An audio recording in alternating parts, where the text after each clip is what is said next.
संस्थापकं वीरम् कृष्णं वन्दे जगद्गुरुम्।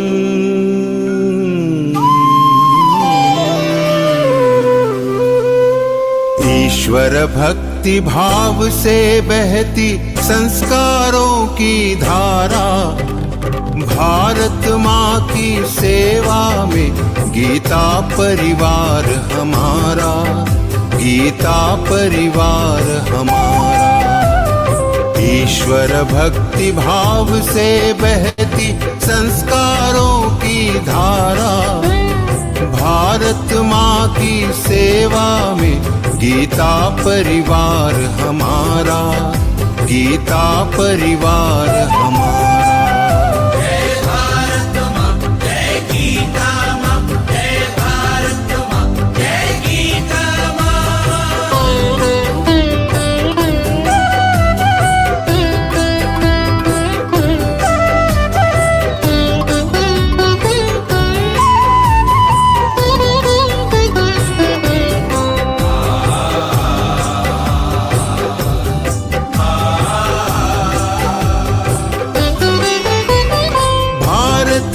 संस्कृति का वैभव जग में सबसे न्यारा, जय भारत माँ जय गीता माँ, जय भारत माँ जय गीता माँ। भारतीय संस्कृति का वैभव जग में सबसे न्यारा, ज्ञान और विज्ञान यहीं से सबने पाया सारा, सबने पाया सारा।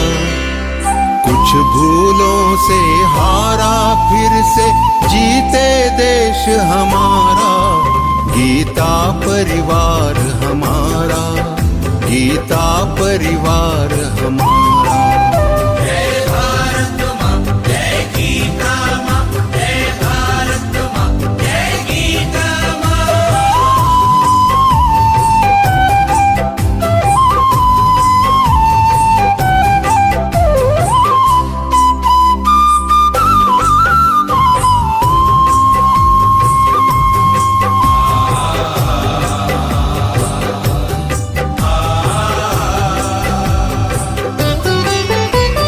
त्यागशील सेवा व्रतधारी युवा जगे पुरुषार्थी, जय भारत माँ जय गीता माँ, जय भारत माँ जय गीता माँ। त्यागशील सेवा व्रतधारी युवा जगे पुरुषार्थी, वैज्ञानिकता विनय सभ्यता स्वभाव हो निस्वार्थी, स्वभाव हो निस्वार्थी। देशभक्ति में तेजस्वी हो फिर समाज यह सारा, गीता परिवार हमारा, गीता परिवार हमारा। जय भारत माँ जय गीता माँ, जय भारत माँ जय गीता माँ।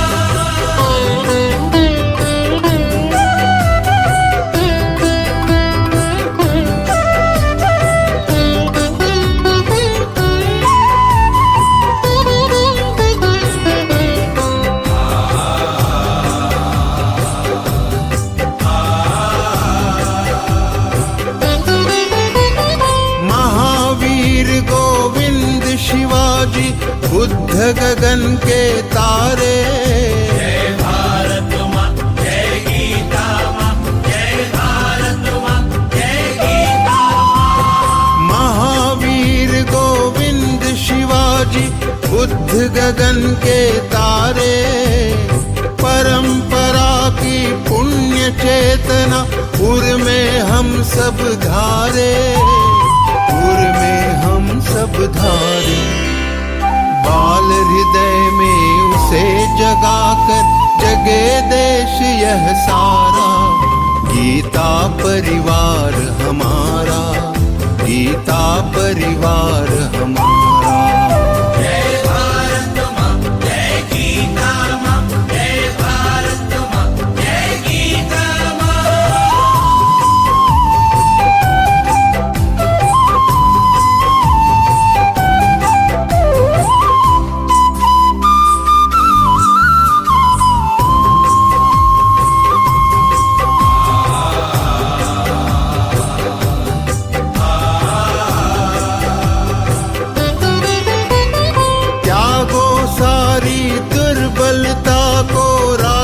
समर्थ बनाओ। जय भारत माँ जय गीता माँ, जय भारत माँ जय गीता माँ। त्यागो सारी दुर्बलता को राष्ट्र समर्थ बनाओ। बंधु भाव समता ममता से सबको गले लगाओ, सबको गले लगाओ। चलो विवेकानंद मार्ग पर शुभ संदेश हमारा, गीता परिवार हमारा, गीता परिवार हमारा।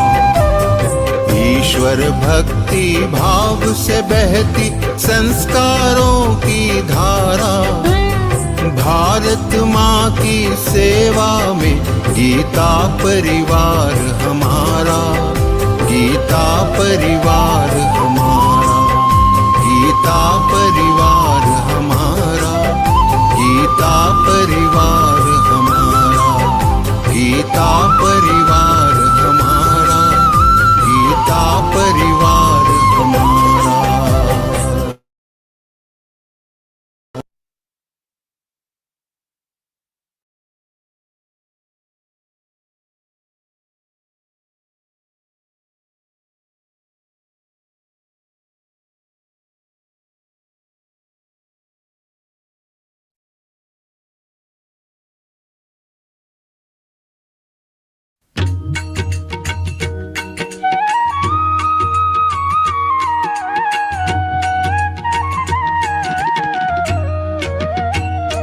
आदरं मधुरं वदनं मधुरं नयनं मधुरं हसितं मधुरं हृदयं मधुरं गमनं मधुरं। मधुराधिपतेरखिलं मधुरं, मधुराधिपतेरखिलं मधुरम्।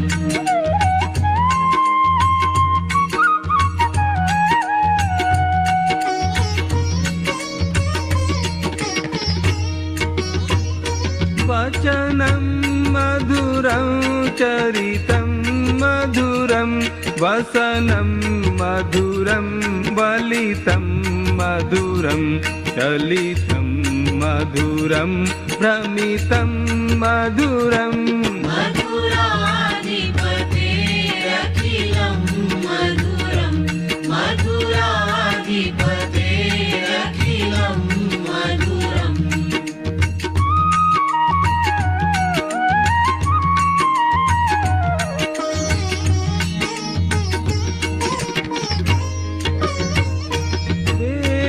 वेणुर्मधुरो रेणुर्मधुराः पाणिर्मधुराः पादौ मधुरौ नृत्यं मधुरं सख्यं मधुरम्।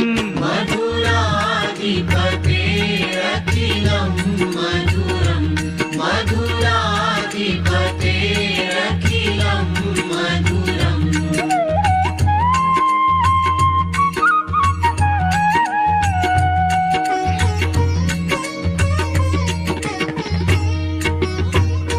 गीतं मधुरं पीतं मधुरं भुक्तं मधुरं सुप्तं मधुरं रूपं मधुरं तिलकं मधुरम्।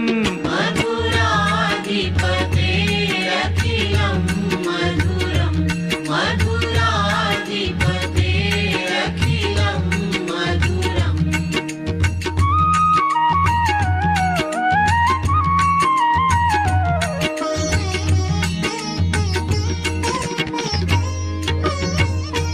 तरणं मधुरं तरणं मधुरं हरणं मधुरं स्मरणं मधुरं वमितं मधुरं शमितं मधुरम्। मधुराधिपतेरखिलं मधुरं, मधुराधिपतेरखिलं मधुरम्।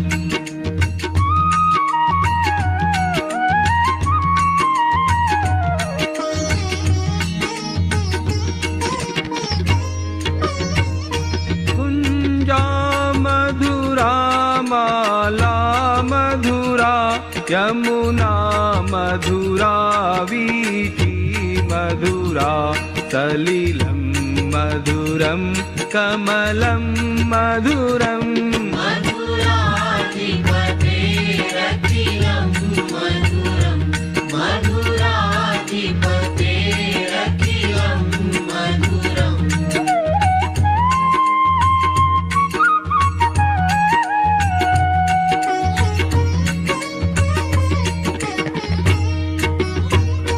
गोपी मधुरा लीला मधुरा युक्तं मधुरं मुक्तं मधुरं दृष्टं मधुरं शिष्टं मधुरम्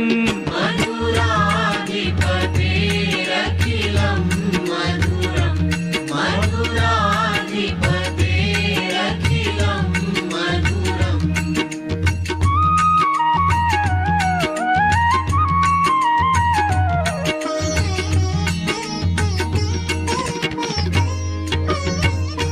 गोपा मधुरा गावो मधुरा यष्टिर्मधुरा सृष्टिर्मधुरा दलितं मधुरं फलितं मधुरम् मधुराधिपतेरखिलं मधुरं मधुराधिपतेरखिलं मधुरं मधुराधिपतेरखिलं मधुरं मधुराधिपतेरखिलं मधुरम्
श्री परमात्मने नमः।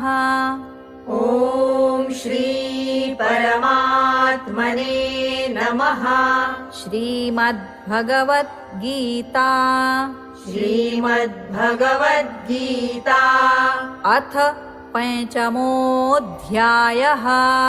अथ पञ्चमोऽध्यायः। अर्जुन उवाच अर्जुन उवाच सन्न्यासं कर्मणां कृष्ण सन्न्यासं कर्मणां कृष्ण पुनर्योगं च शंससि पुनर्योगं च शंससि यच्छ्रेय एतयोरेकन् यच्छ्रेय एतयोरेकन् तन्मे ब्रूहि सुनिश्चितम्। तन्मे ब्रूहि सुनिश्चितम्। श्रीभगवानुवाच श्रीभगवानुवाच सन्न्यासः कर्मयोगश्च सन्न्यासः कर्मयोगश्च निःश्रेयसकरावुभौ निःश्रेयसकरावुभौ तयोस्तु कर्मसन्न्यासात् तयोस्तु कर्मसन्न्यासात् कर्मयोगो विशिष्यते। कर्मयोगो विशिष्यते। ज्ञेयः स नित्यसन्न्यासी ज्ञेयः स नित्यसन्न्यासी यो न द्वेष्टि न काङ्क्षति यो न द्वेष्टि न काङ्क्षति निर्द्वन्द्वो हि महाबाहो निर्द्वन्द्वो हि महाबाहो सुखं बन्धात् प्रमुच्यते सुखं बन्धात् प्रमुच्यते। साङ्ख्ययोगौ पृथक् बालाः साङ्ख्ययोगौ पृथक् बालाः प्रवदन्ति न पण्डिताः प्रवदन्ति न पण्डिताः एकमप्यास्थितः सम्यग् एक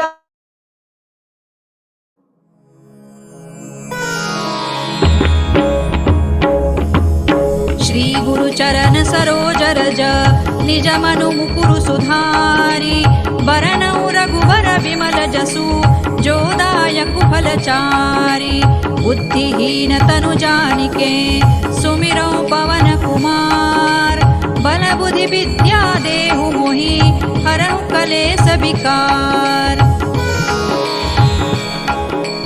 जय हनुमान ज्ञान गुण सागर जय कपीसतिहु लोक उजागर रामदूत अतुलित बल धामा अंजनी पुत्र पवन सुत नामा महावीर विक्रम बजरंगी कुमति निवार सुमति के संगी कंचन बरन विराज सुबेसा कानन कुंडल कुंचित केसा हाथ वज्र और ध्वजा विराजे कांधे मूज जनेऊ साजे शंकर सुवन केसरी नंदन तेज प्रताप महाजगवंदन विद्यावान गुणी अति चातुर राम काज करिबे को आतुर प्रभु चरित्र सुनिबे को रसिया राम लखन सीता मन बसिया सूक्ष्म रूप धरि सियहि दिखावा विकट रूप धरि लंक जरावा भीम रूप धरि असुर संहारे रामचंद्र के काज संवारे लाय सजीवन लखन जियाए श्री रघुबीर हरषि उर लाए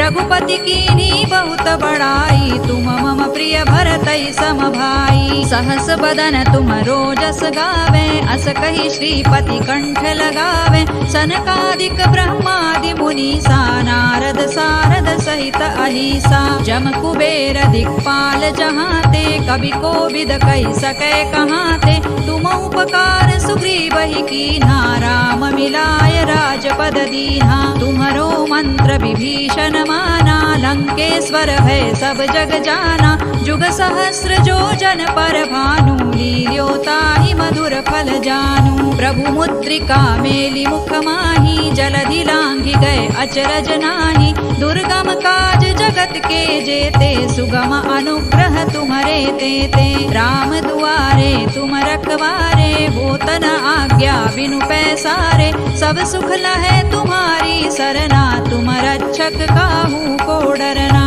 आपन तेज संहारो आपे, तीनों लोक हांकते कांपे। भूत पिशाच निकट नहीं आवे, महावीर जब नाम सुनावे। नासै रोग हरै सब पीरा, जपत निरंतर हनुमत वीरा। संकट ते हनुमान छुड़ावे, मन क्रम वचन ध्यान जो लावे। सब पर राम तपस्वी राजा, तिनके काज सकल तुम साजा। और मनोरथ जो कोई लावे, सोई अमित जीवन फल पावे। चारों जुग परताप तुम्हारा है, प्रसिद्ध जगत उजियारा। साधु संत के तुम रखवारे, असुर निकंदन राम दुलारे। अष्ट सिद्धि नौ निधि के दाता, असवर दीन जानकी माता। राम रसायन तुम्हारे पासा, सदा रहो रघुपति के दासा। तुम्हारे भजन राम को पावे, जन्म जन्म के दुख बिसरावे। अंत काल रघुबर पुर जाई, जहाँ जन्म हरि भक्त कहाई। और देवता चित्तन धरई, हनुमत से सर्व सुख करई। संकट कटे मिटे सब पीरा, जो सुमिरे हनुमत बलबीरा। जय जय जय हनुमान गोसाई, कृपा करहु गुरुदेव की नाई। जो सत बार पाठ कर कोई, छूट ही बंदी महासुख होई। जो यह पढ़े हनुमान चालीसा, होय सिद्धि साखी गौरीसा। तुलसीदास सदा हरि चेरा, कीजय नाथ हृदय महडेरा। पवन तनय संकट हरना, मंगल मूर्ति रूप। राम लखन सीता सहित, हृदय बसहु सुर भूप। सियावर रामचंद्र की जय, पवन सुत हनुमान की जय। उमापति महादेव की जय।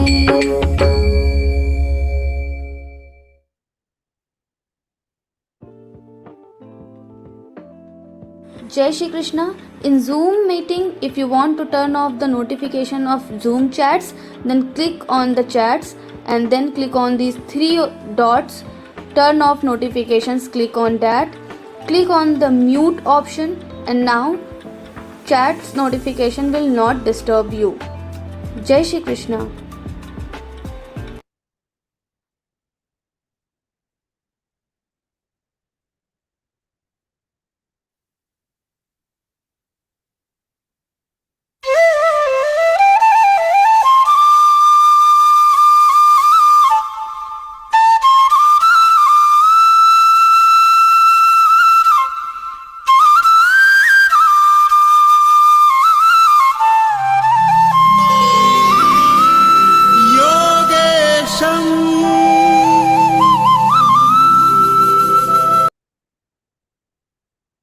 Jai Shri Krishna. First of all, let's bow down in devotion and gratitude at the lotus feet of Bhagwan Shri Krishna. And I deeply acknowledge the subtle presence of Param Pujya Swami Govind Dev Giriji Maharaj. And I, Komal Gurnani from Surat, on behalf of Geeta Pariwar, warmly welcome all you devoted sadhaks to the Vivechan session of the 5th Adhyay. In order to ensure that you enjoy a seamless Zoom session, a few guidelines. If the volume is low, please increase the volume of your device or use the headphones. If the video is little hazy, switch your internet to Wi-Fi or go in an open place. And if repeatedly you get disconnected from Zoom session, then we request you to join the session via the YouTube link which has been provided.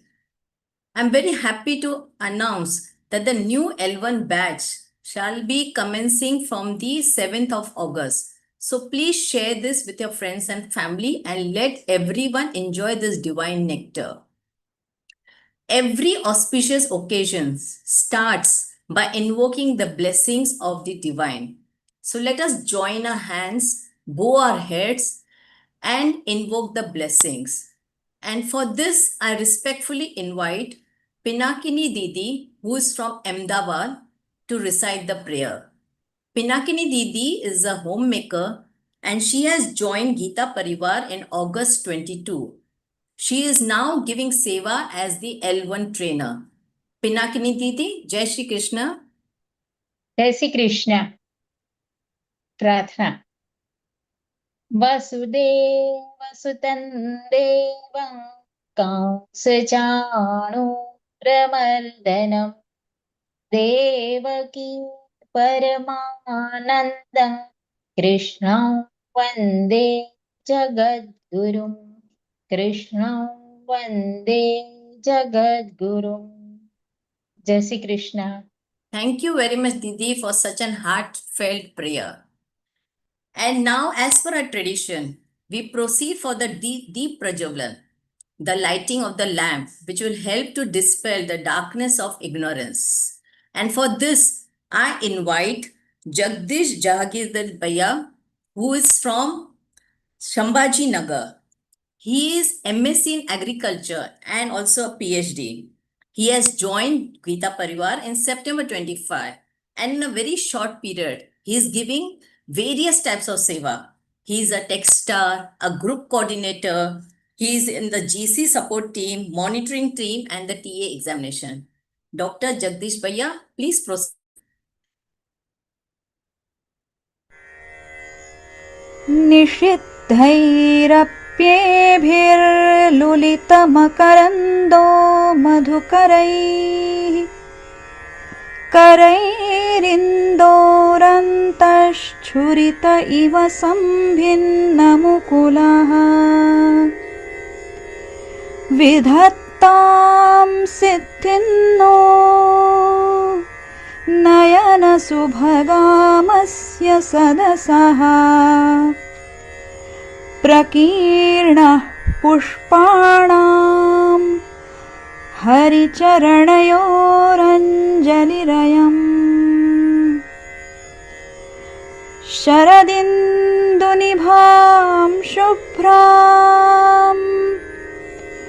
शुभ्रवस्त्रैरलङ्कृताम् कलहंसकृतावासाम् वरदां Sharada नुमः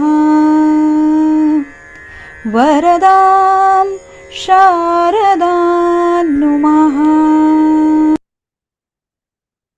Thank you, Bhaiya, for such beautiful deep Prajvalan. Now, the Zoom platform is now set for the Vivechan and the meanings of the 5th Adhyaya, the Karma Sannyasa Yoga.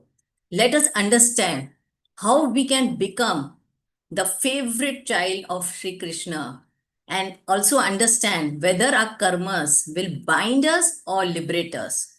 And we are highly privileged and blessed to have with us Shri Vikas Vaidya Bhaiya. Vikas Bhaiya by profession is a mechanical engineer and a postgraduate diploma in business management. He is a founder of a IT company based in Pune. Having lived abroad for about 12 years, he has traveled extensively. He is a multilinguistic and he is very proficient in various languages such as English, Hindi, Marathi, Spanish, Lebanese, and Malaysian. Wow. Along with this professional journey, his deep devotion in Bhagavad Gita is very inspiring. And since the last 5 years, Vikas Bhaiya recites the entire Gita, the all 18 Adhyaya, every day. He serves as a senior trainer in Geeta Pariwar at all levels. He also plays a very important role in the selection and training of the new trainer. He also teaches and gives Vivechan on Vishnu Sahasranam. He even helps the Gita Vratis of the Geeta Pariwar to prepare for the great esteemed exam, which is the Sringeri Peeth Gita Kanthastha exam. Vikas Bhaiya has also completed this exam and he was honored with the first prize by Param Pujya Jagat Guru Shankaracharya himself. So we are really blessed. So Didis and Bhaiya, please join me as we welcome Vikas Bhaiya and let us listen to all his teachings and pearls of wisdom with true reverence and an open heart. Jai Shri Krishna, Vikas Bhaiya.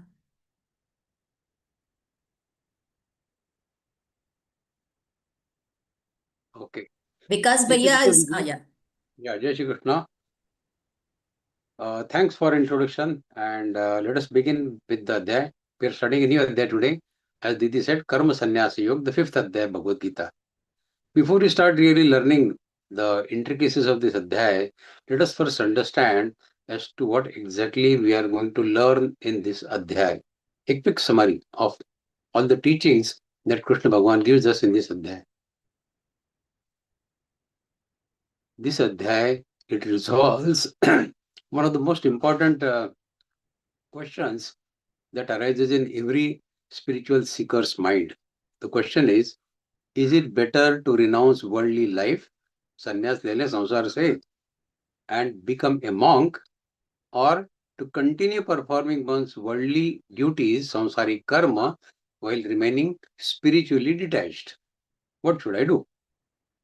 We know from second, third, fourth Adhyay that Arjuna is confused because Lord Krishna has praised both sannyas and karma yoga, renunciation and selfless action. He asks which path is superior. Lord Krishna's answer is profound and practical, making this Adhyay especially relevant for family people like us, for professionals, for students, and for anyone living an active life. Shri Krishna Bhagavan explains to Arjuna that both karma sannyas, that means renunciation of action, and karma yoga, selfless performance of action, nishkam karma yoga, ultimately lead to the same spiritual goal. Both lead you to getting moksha. However, for most people, karma yoga is easier, safer, and more suitable. True renunciation, sannyas, does not mean abandoning the work or going out of the family or giving up the responsibilities. It means giving up the attachment. It means giving up selfish desires and the sense of I am the doer.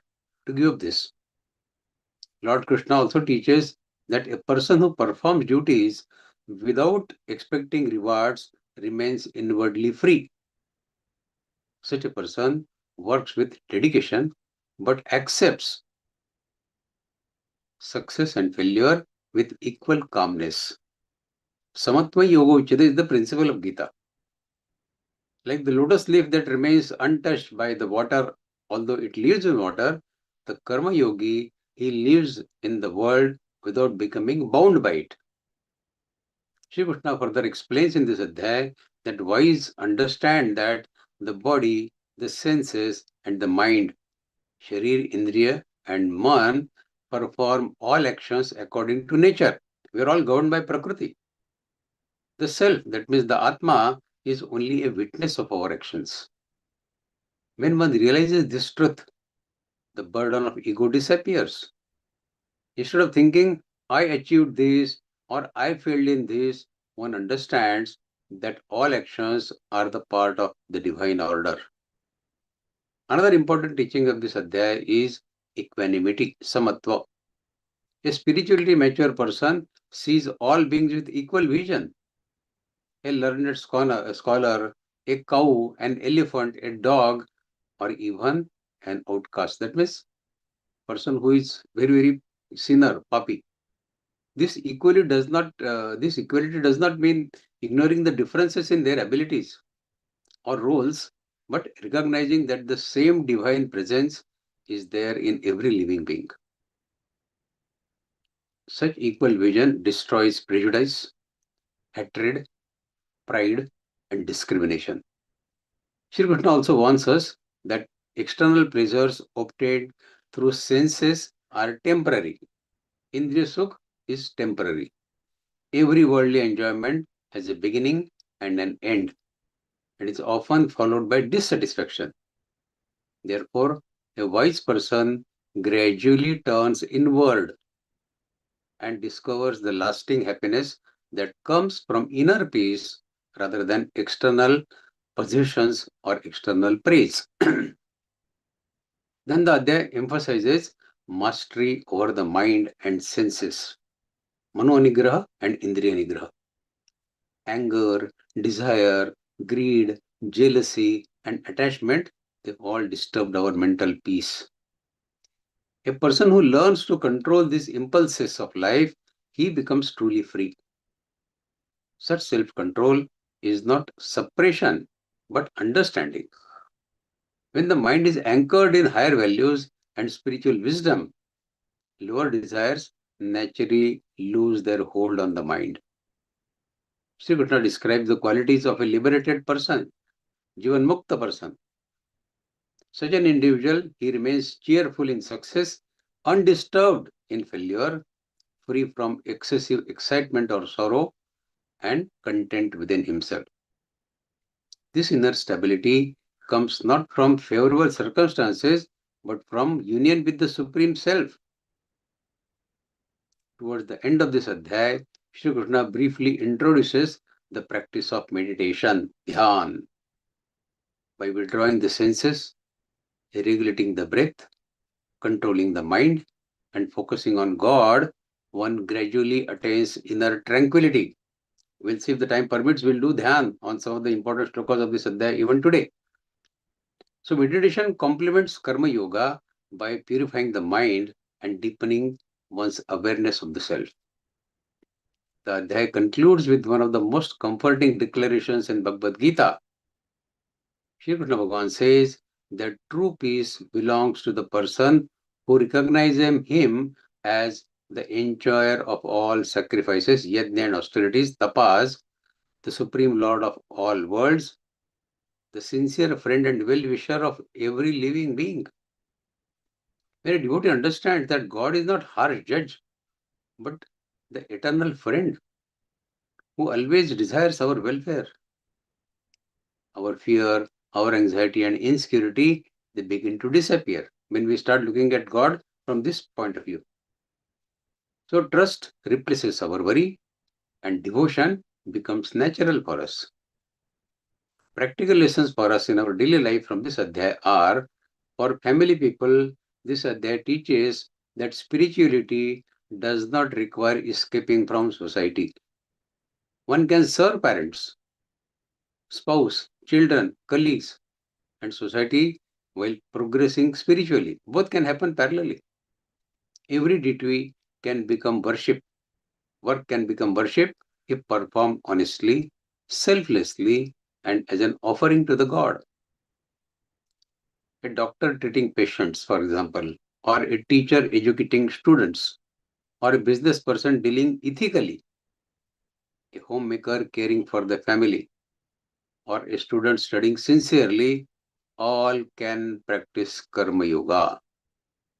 The key is not the type of work that you are doing, but the attitude behind doing that work. Perform your best, surrender the results to the God, and remain mentally balanced in every situation. The chapter also reminds us to reduce our ego, cultivate compassion, avoid unnecessary comparisons in life, and develop equal respect for all. Real success is measured not merely by wealth or by achievements, but by the peace and the purity of one's mind. So, conclusion of this Adhyaya is that this Adhyaya beautifully harmonizes karma and sannyas, action and renunciation. Shri Krishna Bhagavan teaches that true renunciation, sannyas, is not giving up work, karma, but giving up attachment to the karma and karma phala. Selfless action, nishkam karma, performed with devotion, with wisdom, and with inner detachment, it purifies the heart and leads us to moksha. This message is timeless. Live fully, work sincerely, serve selflessly, remain inwardly detached, and dedicate everything to God. In doing so, ordinary life itself becomes a sacred path to spiritual realization. So we can realize Paramatma in our daily life while living in family life also. So this is the wonderful teaching of this adhyaya.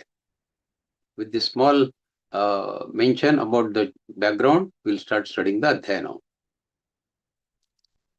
Om Shri Paramatmane Namaha. Śrīmad-Bhagavadgītā Atha Panchamo Adhyayah.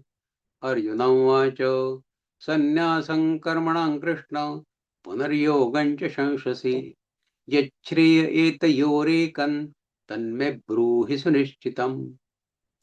So first shloka, Arjuna is asking question. Arjuna Vacha. Arjuna said. What he said? Sannyasam. Renunciation, giving up action motivated by personal desires is sannyasam. Karmanam, of actions, of duties. Krishna is Bhagavan Krishna. Puna, again. On the other hand, yogam. Yogam is karma yoga here. Shamsasi is you praise or you recommend. Yat, which. Shreya, highest good or spiritual welfare. Which is better? Etayo, of these two. Ekam, one. Tatame, that to me. Bhuhi, please tell. Sunishchitam, clearly, decisively, without any doubt. So after getting Jnana from Krishna in second, third, fourth adhyaya, Arjuna is still confused. He is asking, Krishna, at one time you praised the renunciation of action, karma sannyas. At the other time you praised the path of selfless action, karma yoga. Kindly tell me once and for all, clearly, decisively, which of these two paths is truly better for my ultimate welfare. मेरा भला किसमें है? कर्म संन्यास में या कर्म योगा में? So this shloka begins a new chapter, but continues the conversation from earlier fourth adhyaya, Jnana Karma Sannyasa Yoga. Arjuna is sincerely trying to understand Shri Krishna's teachings. Earlier, Shri Krishna spoke about the greatness of knowledge. Dhyana sinatmana, Dhyan is a talwar, that he said in fourth adhyaya. But at the end of adhyaya he said, Tasmad Dhyana Sambhutam Hristai Dhyana sinatmana Chitvainam Savishim Yogam Atishto Bharata. So after talking all about knowledge, Jnana, at the end of adhyaya he said, get up and get on to your work of fighting the war. So Arjuna is confused, what is great? Knowledge or karma? If knowledge is great, then why is Krishna pushing me into doing this ghastly karma of fighting the war and killing many people? So he emphasized performing much duties without attachment, which is karma yoga. Krishna spoke about greatness of knowledge, which seems to support renunciation sannyas. At other times, he emphasized performing one's duties without attachment, which is karma yoga. Now, naturally, Arjuna becomes confused. He wonders, should I renounce the world and become a monk? Or should I remain in the world and continue performing my responsibilities? This is not merely Arjuna's question. It is a question that has troubled spiritual devotees for thousands of years. Many people think spirituality requires giving up the family, giving up career, giving up wealth and social responsibilities. Others believe that only monks can attain the God, family people cannot. Shri Krishna will soon clarify that this is a great misunderstanding. For most people, spiritual progress comes not by running away from responsibilities, but by transforming the attitude with which they perform those responsibilities. The inner conflict of every human being is Arjuna's confusion represents the conflict within every one of us. We often think, should I spend more time earning money or praying the God? Should I retire from worldly life to become spiritual? Can I realize God while raising the family? Is business compatible with spirituality? Shri Krishna answers these questions throughout this adhyaya. The problem is not karma, action. The problem is attachment, asakti. A person may sit in a forest but remain full of desires. Then what is the point in taking such sannyas? You are hiding yourself in forest or in a cave, but your mind is still full of desires, kamanas. Another person may work in busy office, yet remain inwardly peaceful and detached. So the first one is not a true sannyasi, the second one is a true sannyasi. A successful heart surgeon, he once met a great spiritual master. He asked, Master, should I leave my profession and become a monk? I feel guilty that I spend my life in hospitals instead of temples. The master smiled and asked, How many lives have you saved this year while working in the hospital? Hundreds, doctor replied. The master said, When you save a patient with compassion, without greed or without ego, God is worshipped in the operation theatre itself. You don't have to go to temple for that. Your hospital becomes your temple. The surgeon understood that his profession was not an obstacle to spirituality. His ego was the obstacle. From that day onwards, he silently prayed before every surgery, O Lord, let these hands become your instruments. His work remained the same. His attitude changed completely. This is Karma Yoga, which Krishna teaches in this Adhyaya as well. So the life lesson for us is, suppose a mother prepares meals for her family. She thinks, I alone do everything. Nobody appreciates me. She becomes tired, frustrated, and unhappy.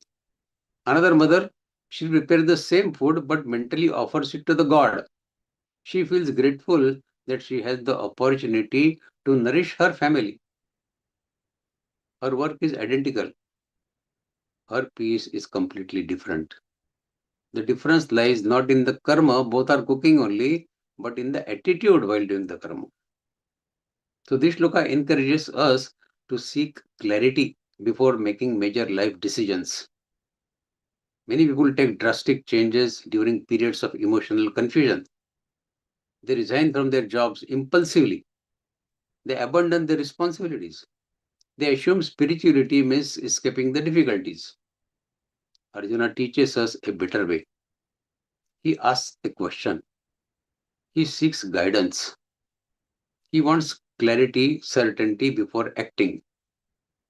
This humility makes him the ideal disciple, ideal Shishya. Whenever we face confusion in life, we too should seek wisdom from scriptures, from competent teachers, and careful reflection rather than acting impulsively. We should learn this from Arjuna. So the spiritual message of this shloka is, the opening shloka of this adhyaya teaches us, reminds us that true spirituality is not about choosing between the world and God. It is about discovering God while living in the world. Krishna will explain that selfless action, nishkam karma, performed with right attitude, is itself a path to moksha, to liberation.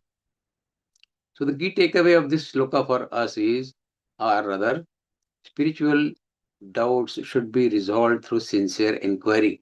Like Arjuna asked a sincere question.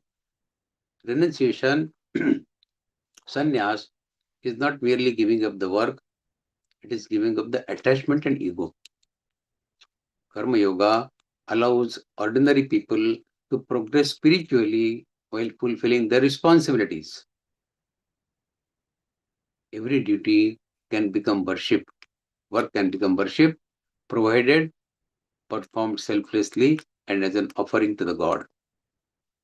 Before making life-changing decisions, seek wisdom rather than acting out of confusion. You know you are under confusion. So why do you take action where you are confused? Seek guidance from some scholar.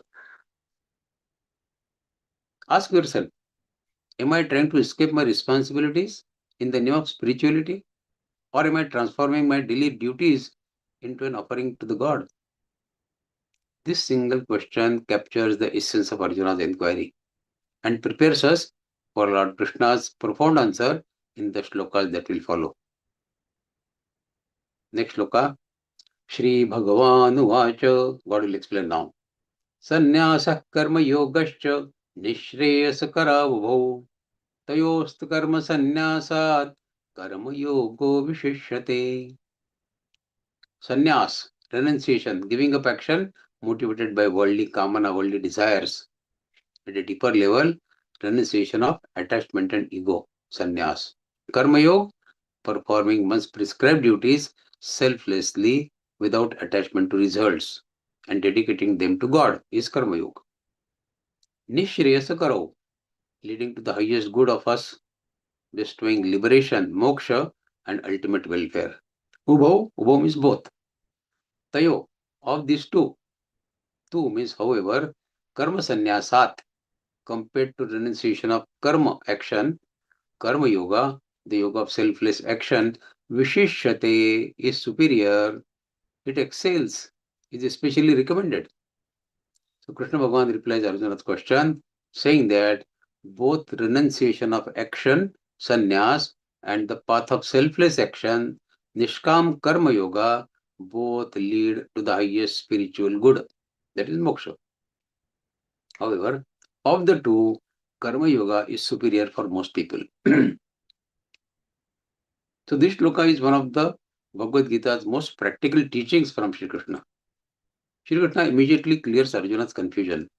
Sannyas better or karma yoga better? He acknowledges that both paths, sannyas and karma yoga, can lead a person to moksha, to liberation. Both are valid spiritual disciplines when practiced correctly. However, Shri Krishna adds an important qualification. He says, for vast majority of people, karma yoga is the better path. Karma yoga vishishyate. Why he said that?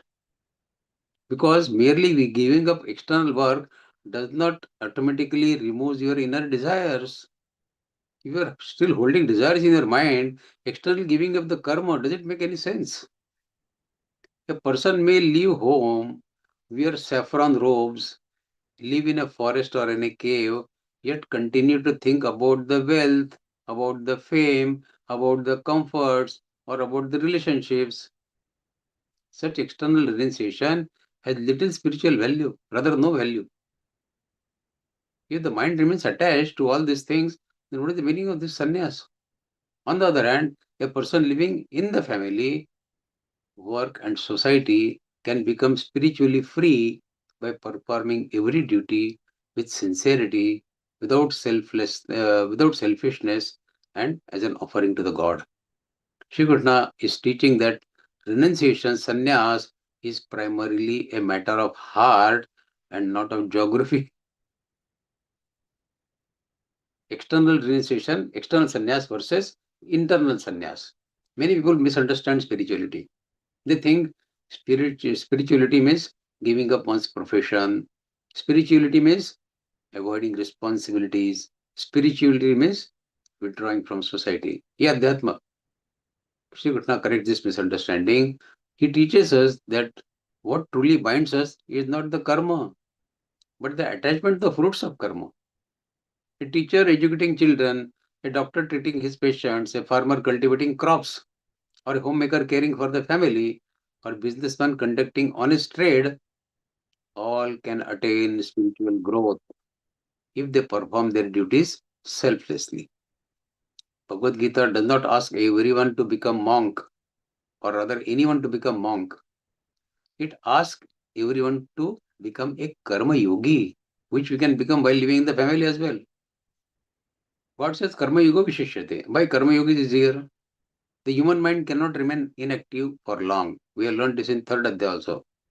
Nahi kaschit kshanamapi jatu tishtate karma karot. Without doing karma, we cannot be sitting even for a second. Breathing is a karma. Can we sit without breathing? So even if the body sits quietly, the mind continues planning, remembering, worrying, or desiring. So that is also karma. Therefore, Shri Krishna recommends engaging the mind and body in some constructive selfless action while gradually purifying one's motives. Action becomes a means of purification instead of bondage if we perform in this fashion.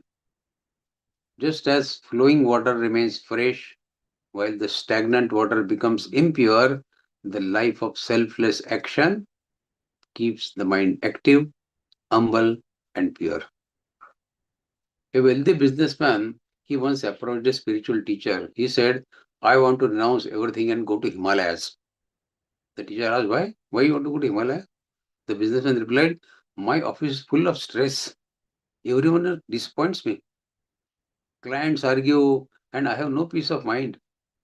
Teacher smiled and said, if you carry your restlessness or your restless mind to Himalayas, you will simply have a stressed businessman sitting on a mountain instead of in an office.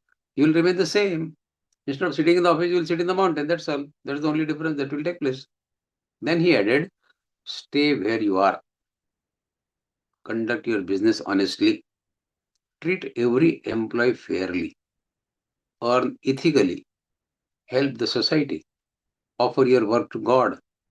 Renounce the greed, not the responsibility. You are renouncing responsibility, which is wrong. The businessman followed this advice. Years later, he confessed, I discovered the Himalayas within my own heart. Himalaya was not away, it was in my heart only. This is the essence of Karma Yoga. Imagine two people preparing food. First constantly thinks, will people praise my cooking? Will they appreciate me? The second thinks, I am fortunate to serve my family. May this food nourish them. I offer this service to the God. Both prepare the same meal. Both spend the same amount of time. Yet their inner experiences are completely different. The first accumulates expectations, karma phalas, and second, he gains peace. This is the difference between ordinary action and the action by a karma yogi. So practical lessons for us, family people, for householders, this shloka is deeply reassuring. You do not need to abandon your family to become spiritual. Your office can become your place of worship. Your home can become an ashram. Your daily duties can become an act of devotion. Whenever you perform your responsibilities, work sincerely. Avoid dishonesty. Accept the results calmly. Do not become arrogant in success. And do not become depressed in failure. Offer every karma, every action to God. This transforms our ordinary life into spiritual practice. So the deeper spiritual message of this shloka is that Shri Krishna Bhagavan is not comparing two lifestyles. He is comparing two states of mind. He is not comparing karma, yoga and sannyas. He is comparing the two states of mind. True sannyas means giving up ego. I am the doer. Give up that and then you are sannyasi. Attachment. I must get exactly what I want. Give up that and you are a sannyasi. Pride. The success is entirely mine. Give up this pride and you are a sannyasi. Selfish desire. Everything should benefit me. Give up this desire and you are a sannyasi. When these are renounced, every ordinary work becomes sacred, pavitra.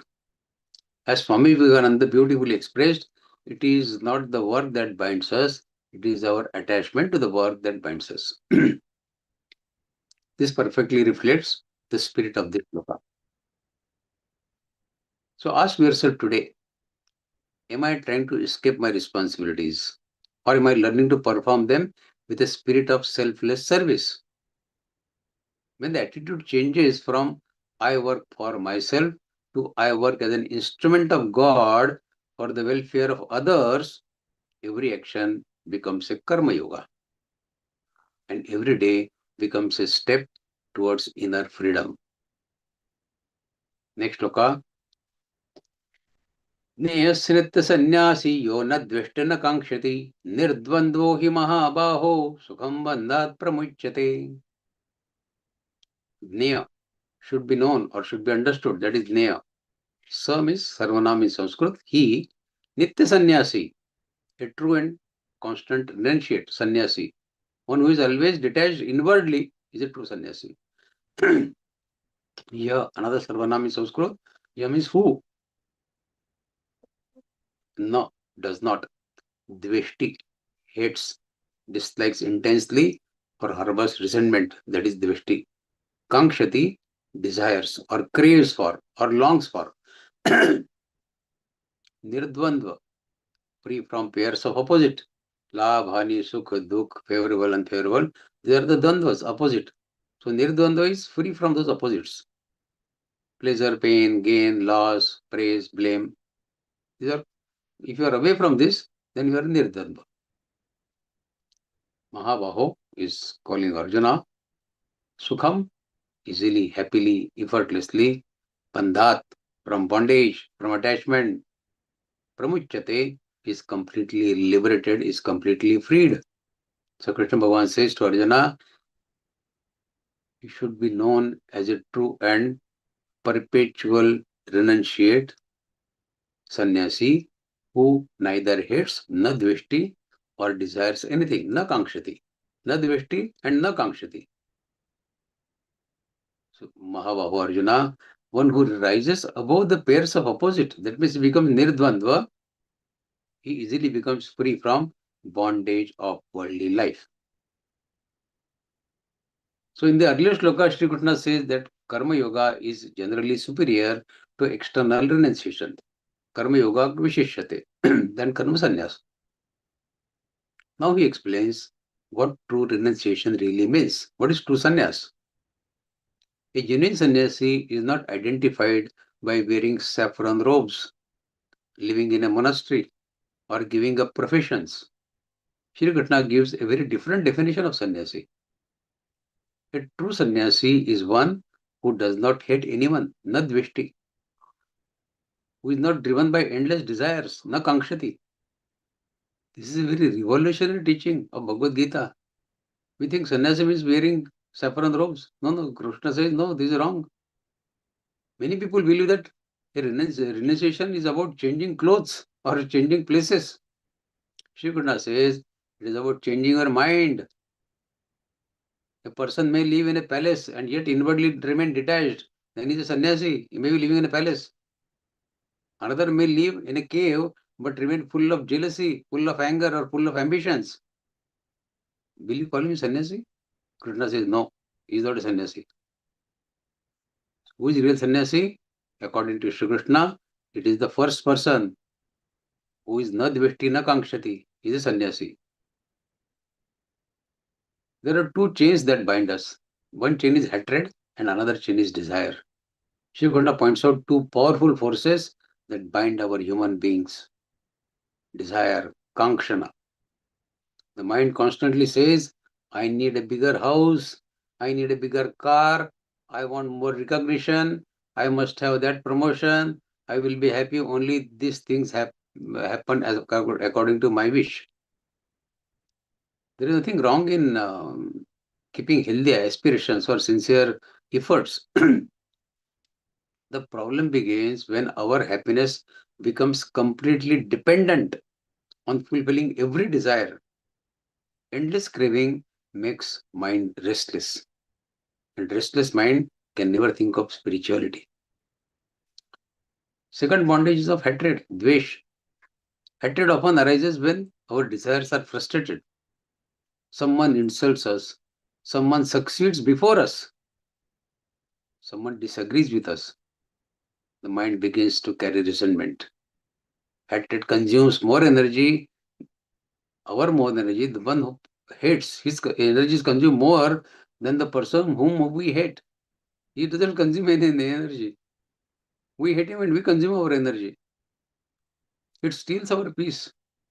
Shri Krishna teaches that freedom begins when we loosen the grip of both dvesh and kanksha. Na dveshti na kankshati. And the next qualification is nirdvanda, freedom from dualities. Life is full of opposites. Success and failure, yes. Profit and loss, yes. Praise and criticism, yes. Health and illness, yes. Joy and sorrow, yes. Heat and cold, of course, yes.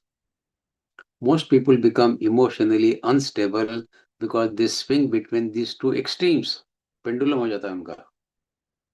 If happiness comes, they start dancing on the top of their terrace. And when something bad happens, they start shedding tears. If praised, they become overjoyed. If criticized, they become depressed. Shri Krishna advises to develop equanimity. Look at both. Before you start your karma, make your mind equanimous for both the results, whether they are favorable or unfavorable.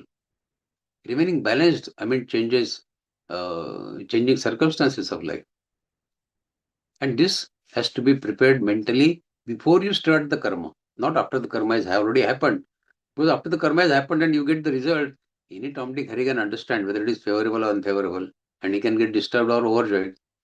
If you prepare your mind before starting the karma, that let the result of karma be good or bad, favorable or unfavorable, happy or sad, I will not allow my mental peace to get disturbed. This is remaining equipoised. Nirdvandva.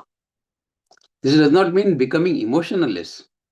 It means not allowing the external situations to control our inner peace. And you should get mentally ready for that before starting the karma. Not after the karma has already happened and the result is already in your hand. Only person who will remain equipoised in these situations is a person who is insane. We are not that, no? We understand what is good and what is bad, what is favorable and what is not unfavorable. So we have to be mentally ready for this before we start the karma. Just as the sky remains unaffected, whether clouds are dark or bright, the wise person remains inwardly steady while life's expectations come and go. This mental preparation has to be done. A senior manager and a junior employee both applied for the same prestigious leadership role in a company. The junior employee was selected. The senior manager felt disappointed. His friends expected him to become bitter and hostile. Instead, he congratulated the younger colleague sincerely and offered guidance whenever he needed. When someone asked how he remained so calm, he replied, I worked sincerely. The decision was not mine to make. If I allow jealousy to enter my heart, I lose something far more valuable than the promotion. My peace of mind, that is more valuable for me than the promotion. Years later, the younger employee said, I learned leadership not from my promotion, but from the humility of this person. The senior manager practiced the essence of this shloka, Nadveshtina Kankshati. He neither hated nor clung to what did not come to his way. His inner freedom inspired other than the any little thing that he would aspire for. So he remained undisturbed, nirdvandva. If you take a family example, imagine a mother who lovingly prepares again meal for her family. If she says that one day everybody praises her cooking, next day someone casually remarks the food was better yesterday than today, she becomes upset for the entire day. आज खाना अच्छा नहीं बनाया क्या मैंने? कल बनाया था आज नहीं बनाया. Her happiness depends on others' opinion. Another mother smiles and says, okay, I always try my best. Today's comment will help me to improve. I will make it better tomorrow. She neither becomes proud from praise nor hurt by her criticism. We can live this karma yoga in our daily life. Do we live like this? Her peace remains intact. This is nirdvandva. God says nirdvandva. Freedom from emotional extremes of praise and blame. So this shloka offers a simple daily practice to us. Whenever something pleasant happens, ask yourself, can I enjoy this without becoming attached? Whenever something unpleasant happens, ask yourself, can I learn from this without becoming bitter? Gradually, the mind becomes calmer. Relationships improve because we react less impulsively. The stress decreases in our life because we stop expecting life to unfold exactly according to our wishes.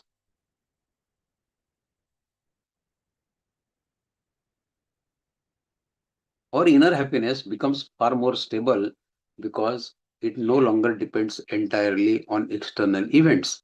That is becoming nirdvandva. So the spiritual message of this shloka, wonderful shloka, is that Shri Krishna Bhagwan's definition of Nitya Sannyasi transforms our understanding of spirituality. Sannyas, renunciation, is not escaping from the world, it is escaping from the slavery of likes and dislikes. Escaping from slavery of dvandvas in life. When the mind is free from compulsive craving and resentment, it naturally becomes peaceful. Such a peaceful mind can experience presence of God in every action and every relationship. A person living in society with this attitude is spiritually freer than someone who has outwardly renounced the world, but still carries anger, pride, and desires within. So ask yourself at the end of every day, what disturbed my peace today? An unfulfilled desire or resentment towards someone? If you can identify it, offer it to God and let it go. Each time you release a desire that controls you or a resentment that burdens you, you take one more step towards becoming Nitya Sannyasi, described by Krishna in this shloka. A person who lives in the world, performs every duty sincerely, yet remains inwardly free if he is na dveshti na kankshati. Next shloka, fourth. Sankhyogo pratagbala pravadanti na panditaha ekamapyasya samyak bhayor vindate phalam. We'll go to the meaning directly.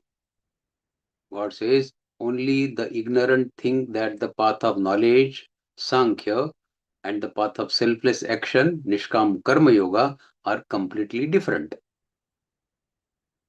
The wise know that one who sincerely follows either path correctly, he attains the same ultimate goal. So Sankhya means the path of knowledge. Jnana Yoga is Sankhya. Realizing self through discrimination and through wisdom is Sankhya. Yoga, the two paths, Sankhya and Karma Yoga. Prathak means separate, entirely different. Bala means immature person. Bal, immature or spiritually ignorant person. Those with limited understanding are Bala. Parvadanti, to say, to declare, to speak. Panditaha, the truly wise, those who understand reality. Ekam, one. Api, even. Asthitaha, established in or firmly following. Samyak, properly, correctly, completely, wholeheartedly, is Samyak. Ubhayo, of both. Vindate, attains, to obtain. Phalam, the fruit, the final result. So Krishna says only the ignorant think that the Jnana Yoga, that means Sankhya Yoga, and Nishkam Karma Yoga are completely different. The wise knows that who sincerely follows either of this, Jnana Yoga or Karma Yoga, he finally attains the same ultimate goal. So they are not different. They are leading to the same goal. Arjuna's original question was, which is better, Sannyas or Karma Yoga? In this shloka, Shri Krishna removes the misunderstanding that both these are not opposing path. They are leading to the same. He says that only those with incomplete understanding, Bala, can imagine that the paths of knowledge and selfless action are entirely separate. The wise recognizes that both ultimately lead to the same destination, realization of Supreme Self. The difference lies mainly in the approach, not in the goal. Goal remains the same. You want to go to Mumbai from Pune, you can go by Asiad bus, or you can go by taxi, or you can by car, you can go a flight. Paths could be different. Destination is same. Imagine two roads leading to the same mountain peak. One path may be steep and direct, other may be gradual and easier. Although the routes differ, the destination is identical, the peak of mountain. Similarly, Sankhya Yoga, that means Jnana Yoga, it emphasizes knowledge, Jnana, contemplation, Manan Chintan, and discrimination between the eternal self and the temporary body. Atma and Sharir. This is Sankhya Yoga. While Karma Yoga emphasizes performing one's duties selflessly while gradually purifying the mind. This is Karma Yoga. A purified mind naturally develops knowledge, isn't it? True knowledge naturally expresses itself through selfless action, Nishkam Karma. When we are getting this knowledge from Bhagavad Gita, are we not becoming true sannyas, true karma yogi? We have understood how to perform karma. We may not become jnani, but at least it helps us becoming karma yogi. Thus the two paths support each other rather than contradict each other. Knowledge without karma is incomplete. Jnana without karma is incomplete. A person may read many spiritual books, memorize scriptures also.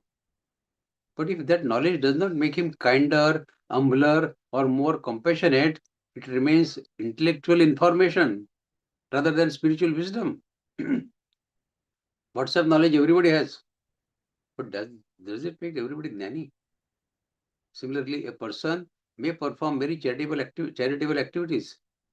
If those actions are driven by pride or by selfish motives, they do not become karma yoga.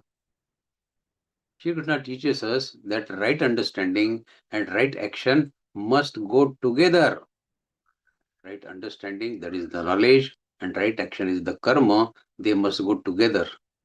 Knowledge guides the action, jnana guides the karma, and then action purifies the knowledge. Why the wise do not argue on this?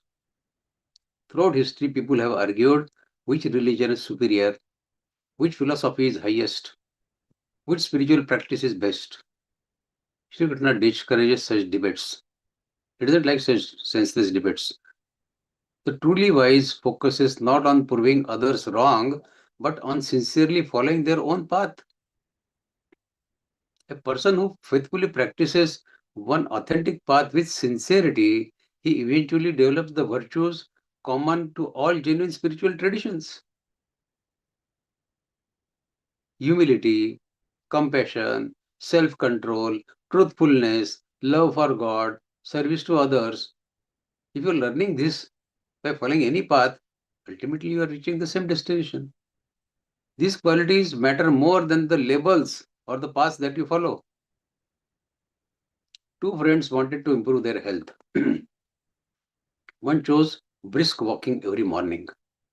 The other joined a swimming club. After several months, both became healthier, stronger, and happier. One was doing brisk walking, second was doing swimming. One day they began arguing. Walking is best, the first one said. No, swimming is superior, the second one said. The doctor smiled at them and he said, neither walking nor swimming is the goal. Good health is the goal, no? You both reached it through different methods. One reaches the good health by brisk walking, another reaches the good health by swimming. Spiritual life is similar. Some people meditate deeply, some serve the society, some study the scriptures, some sing devotional hymns.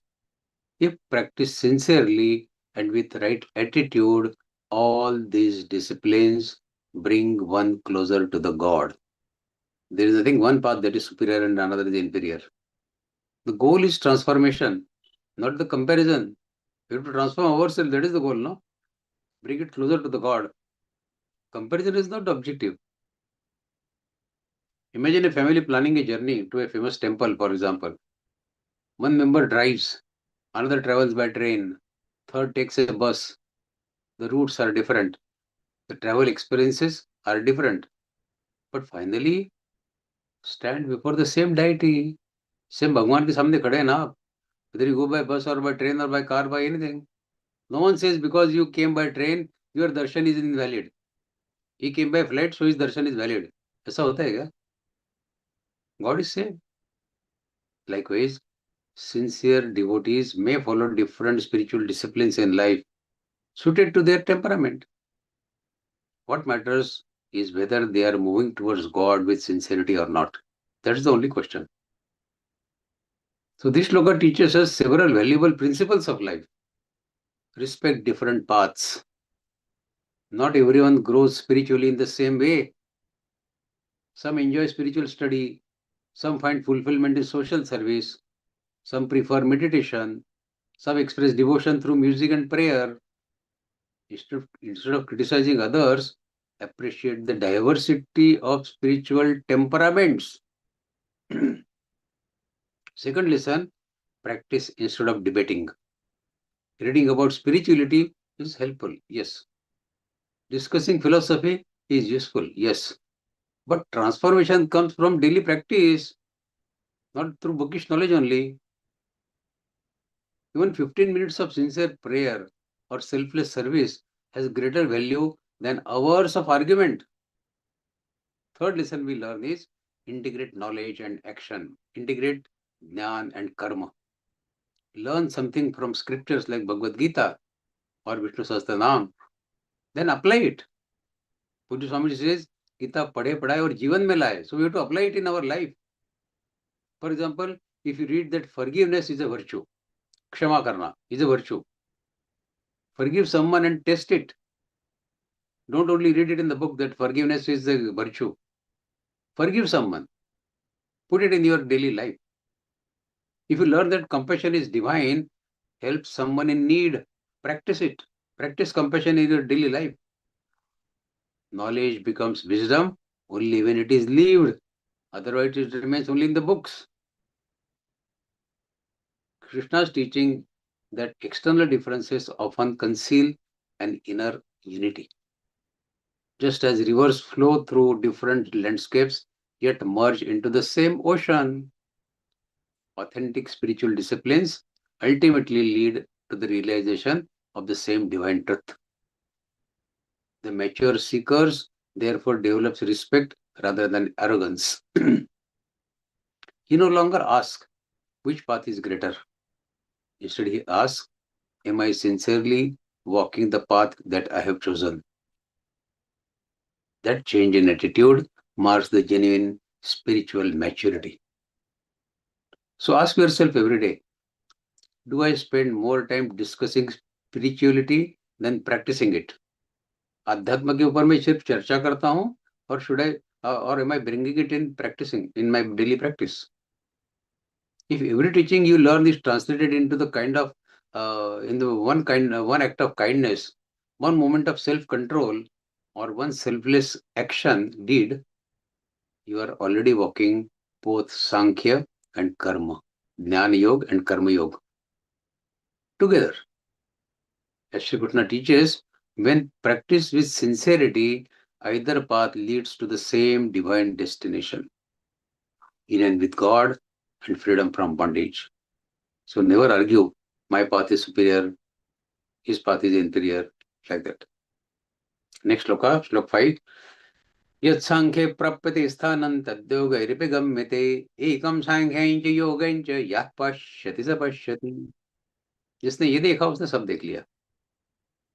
The supreme state, God realization or self-realization, Atma Jnana, attained through the path of knowledge, Jnana, Sankhya Yoga, that means, is also attained by this path of Karma Yoga, selfless action, Nishkam Karma. One who understands that both paths ultimately lead to the same destination truly understands the wisdom of life. यह पश्यति स पश्यति. जिसने ये जान लिया, उसने सब जान लिया. In the earlier shloka, Arjuna was confused about whether renunciation of action, sannyas, or performance of karma yoga was superior. Here Shri Krishna removes this confusion by a profound truth. Both paths ultimately lead to the same destination. Imagine two roads leading to the same mountain peak. As we discussed, one path is steep and direct, the other is gradual and winding. The routes differ, but the destination is identical.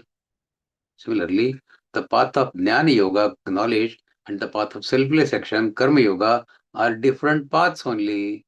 They approach, and this approach is suited to everyone's temperament. Everybody is not Jnani to follow Jnana Yoga. So those who do not follow Jnana Yoga do not get the God. They follow the Karma Yoga.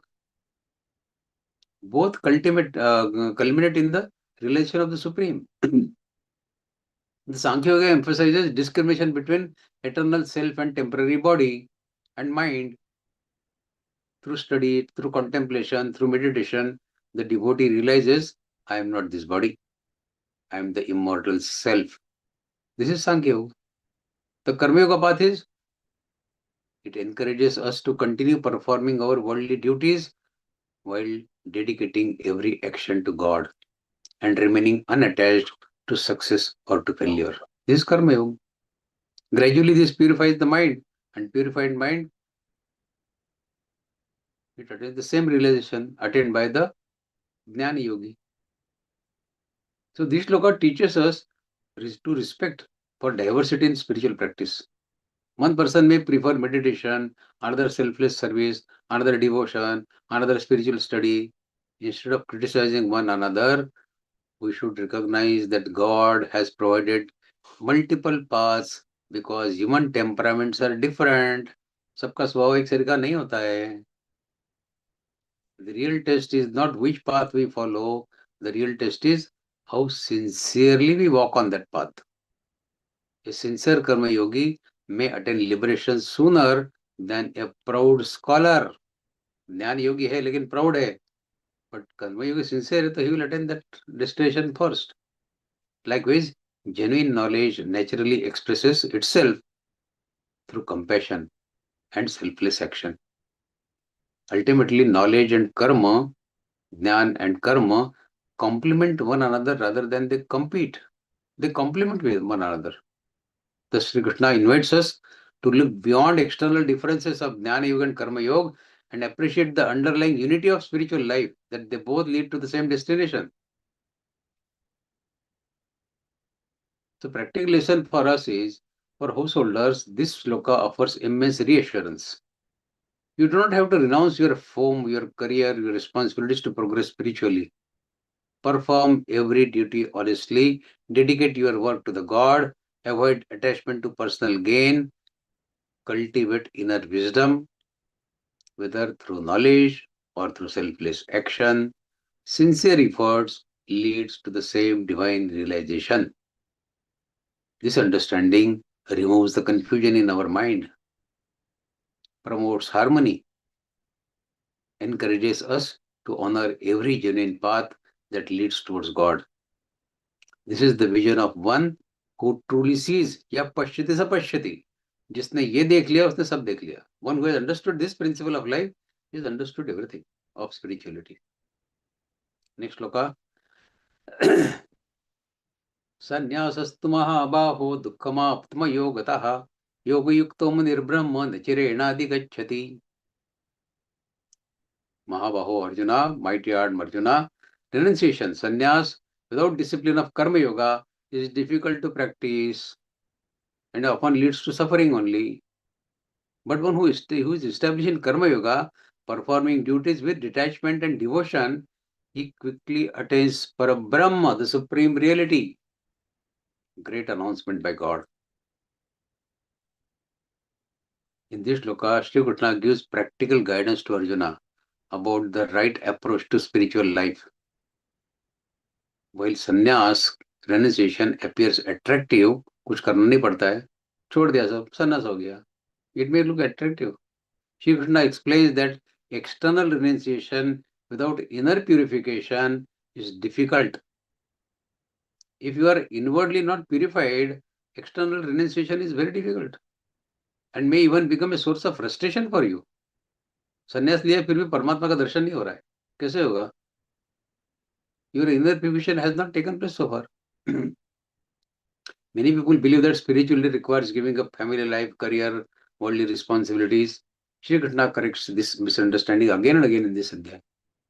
Merely changing does not means changing the clothes or moving to a forest or to a cave or withdrawing from society. If your ego, your anger, your kamana, your desires, your attachments are still intact, such sannyas has no meaning. If the mind remains restless, physical renunciation alone cannot bring peace of mind. This is why Shri Krishna says, that sannyas without karma yoga is difficult. Sannyas without karma yoga is difficult. Karma yoga trains the mind by teaching us to perform our daily duties sincerely while remaining detached from personal gain. This is karma yoga, which purifies our mind. It gradually weakens the selfishness in us, the pride in us, the anxiety of our mind. As the mind becomes pure, true renunciation naturally blossoms from within. For family people, this teaching is especially reassuring again. One need not abandon one's profession or family to make spiritual progress. अध्यात्म कर रहे हैं तो सब छोड़ना पड़ेगा, ऐसा नहीं है. A doctor treating patients honestly, as I said, or a businessman conducting his affairs ethically, they are all doing karma yogas. Shri Krishna calls such a person a muni. Family में रहते हुए मुनि हो सकते हैं. Not merely someone living in isolation is a muni, but one who reflects deeply, who controls the mind and performs actions wisely is a muni. Such a seeker progresses steadily towards the realization of Parabrahma because every action becomes an opportunity for inner growth. That is the objective, inner growth. External growth तो सबका होता है काम करने से. Inner growth कब होगा? This shloka also warns us against premature renunciation. When you are mentally not ready, your mind is not purified, don't take renunciation, don't become a sannyasi. It will be miserable. If responsibilities are abundant before mind is matured, the person may later regret the decision or remain mentally attached to what was left behind. Real freedom is not escaping from the work, but escaping from attachment while continuing the work. The Shri Krishna recommends beginning with Karma Yoga. Even a Jnani Yogi should begin with Karma Yoga, because Jnani Yogi without Karma is incomplete. Selfless action purifies the heart. Knowledge arises naturally in the purified heart. The heart which is full of ego, anger, kamana, will the knowledge arise in such a heart? The journey then becomes joyful instead of burdensome when the heart is pure. A young employee wanted to become a successful entrepreneur. Without learning business skills or gaining experience, he resigned from his job and invested all his savings in a startup. Within a year, the business failed because he lacked preparation. His friend took a different approach. While continuing his job, he learned new skills. He managed small projects. He saved money and developed discipline. After a few years, he started his own business and succeeded. Similarly, spiritual renunciation requires preparation. Nobody can take it suddenly. Karma Yoga is that preparation which prepares you for sannyas, for Jnana Yoga. By faithfully performing our present duties, our karmas, with right attitude, we develop the inner strength, which is a pre-qualification for Jnana Yogi. For spiritual realization, inner strength is a must, which we develop through Karma Yoga. So Sri Krishna teaches us that spirituality is not about running away from responsibilities, but about transforming them into worship. When every action is performed with sincerity, with detachment, and with devotion, ordinary life becomes a sacred path, purifies your mind.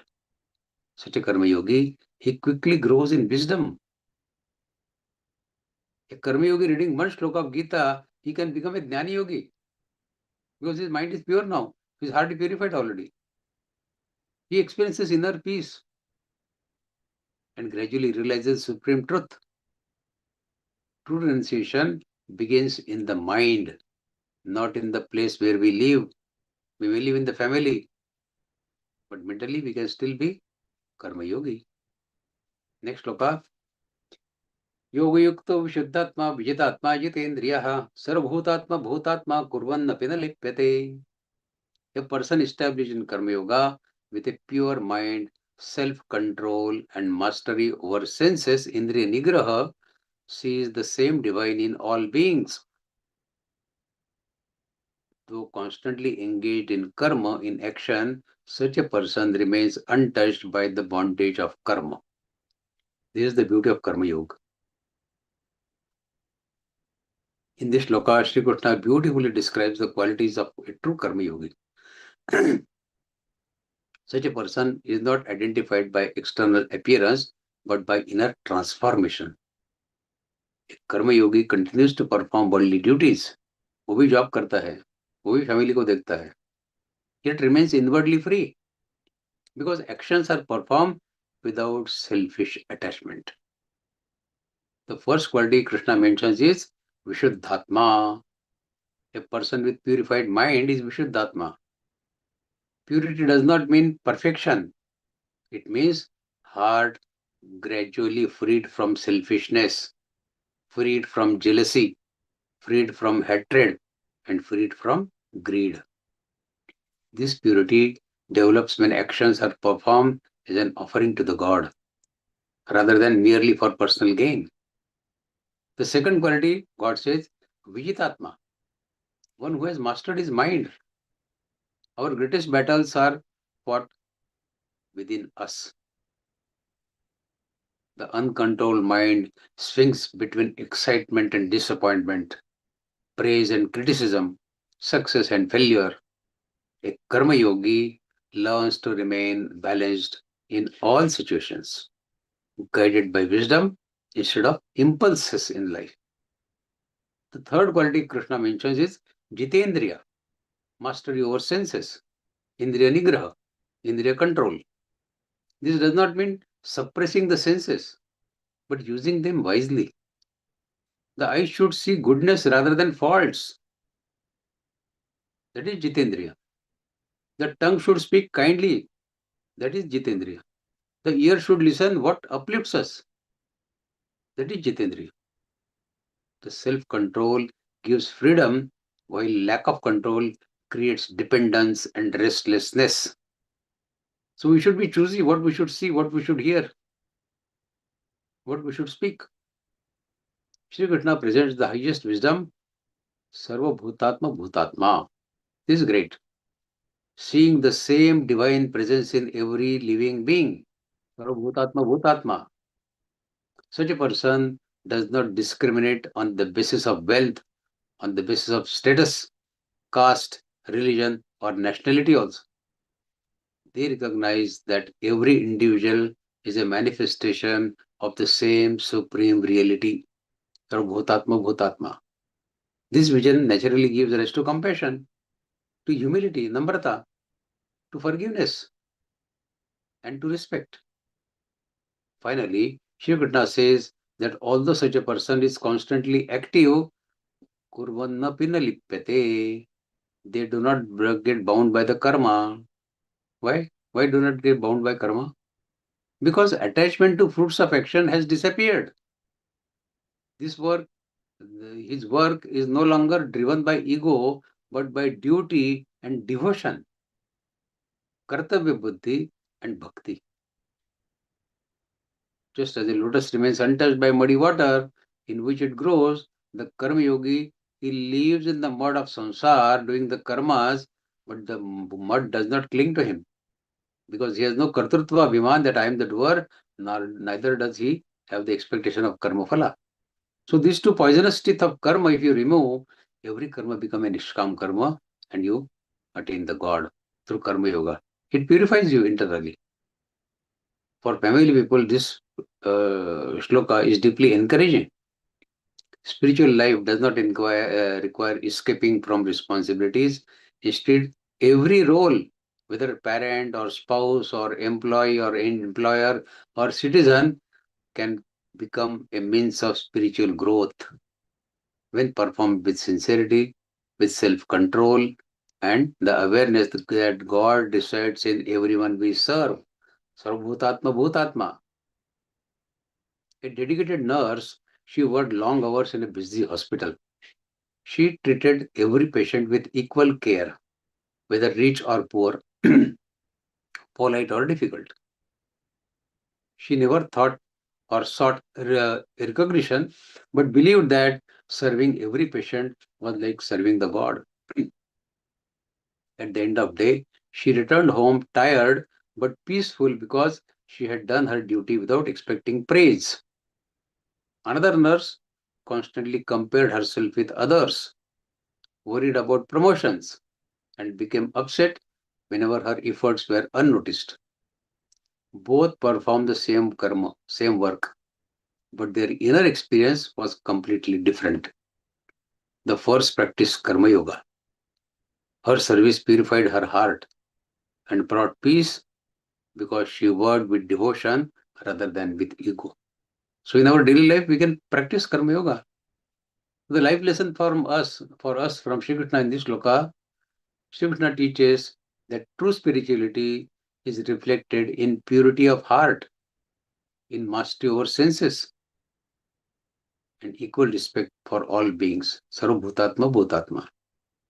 When we perform our daily duties with these qualities, work no longer becomes a burden for us. It becomes a worship. It is for us to convert our work into worship by following these three dictats from this sloka. Such actions do not bind us, but gradually lead us towards inner freedom and God realization. This is the idea, this is the ideal of a true karma yogi. Next sloka. Now, slok number 8 and 9 are very important.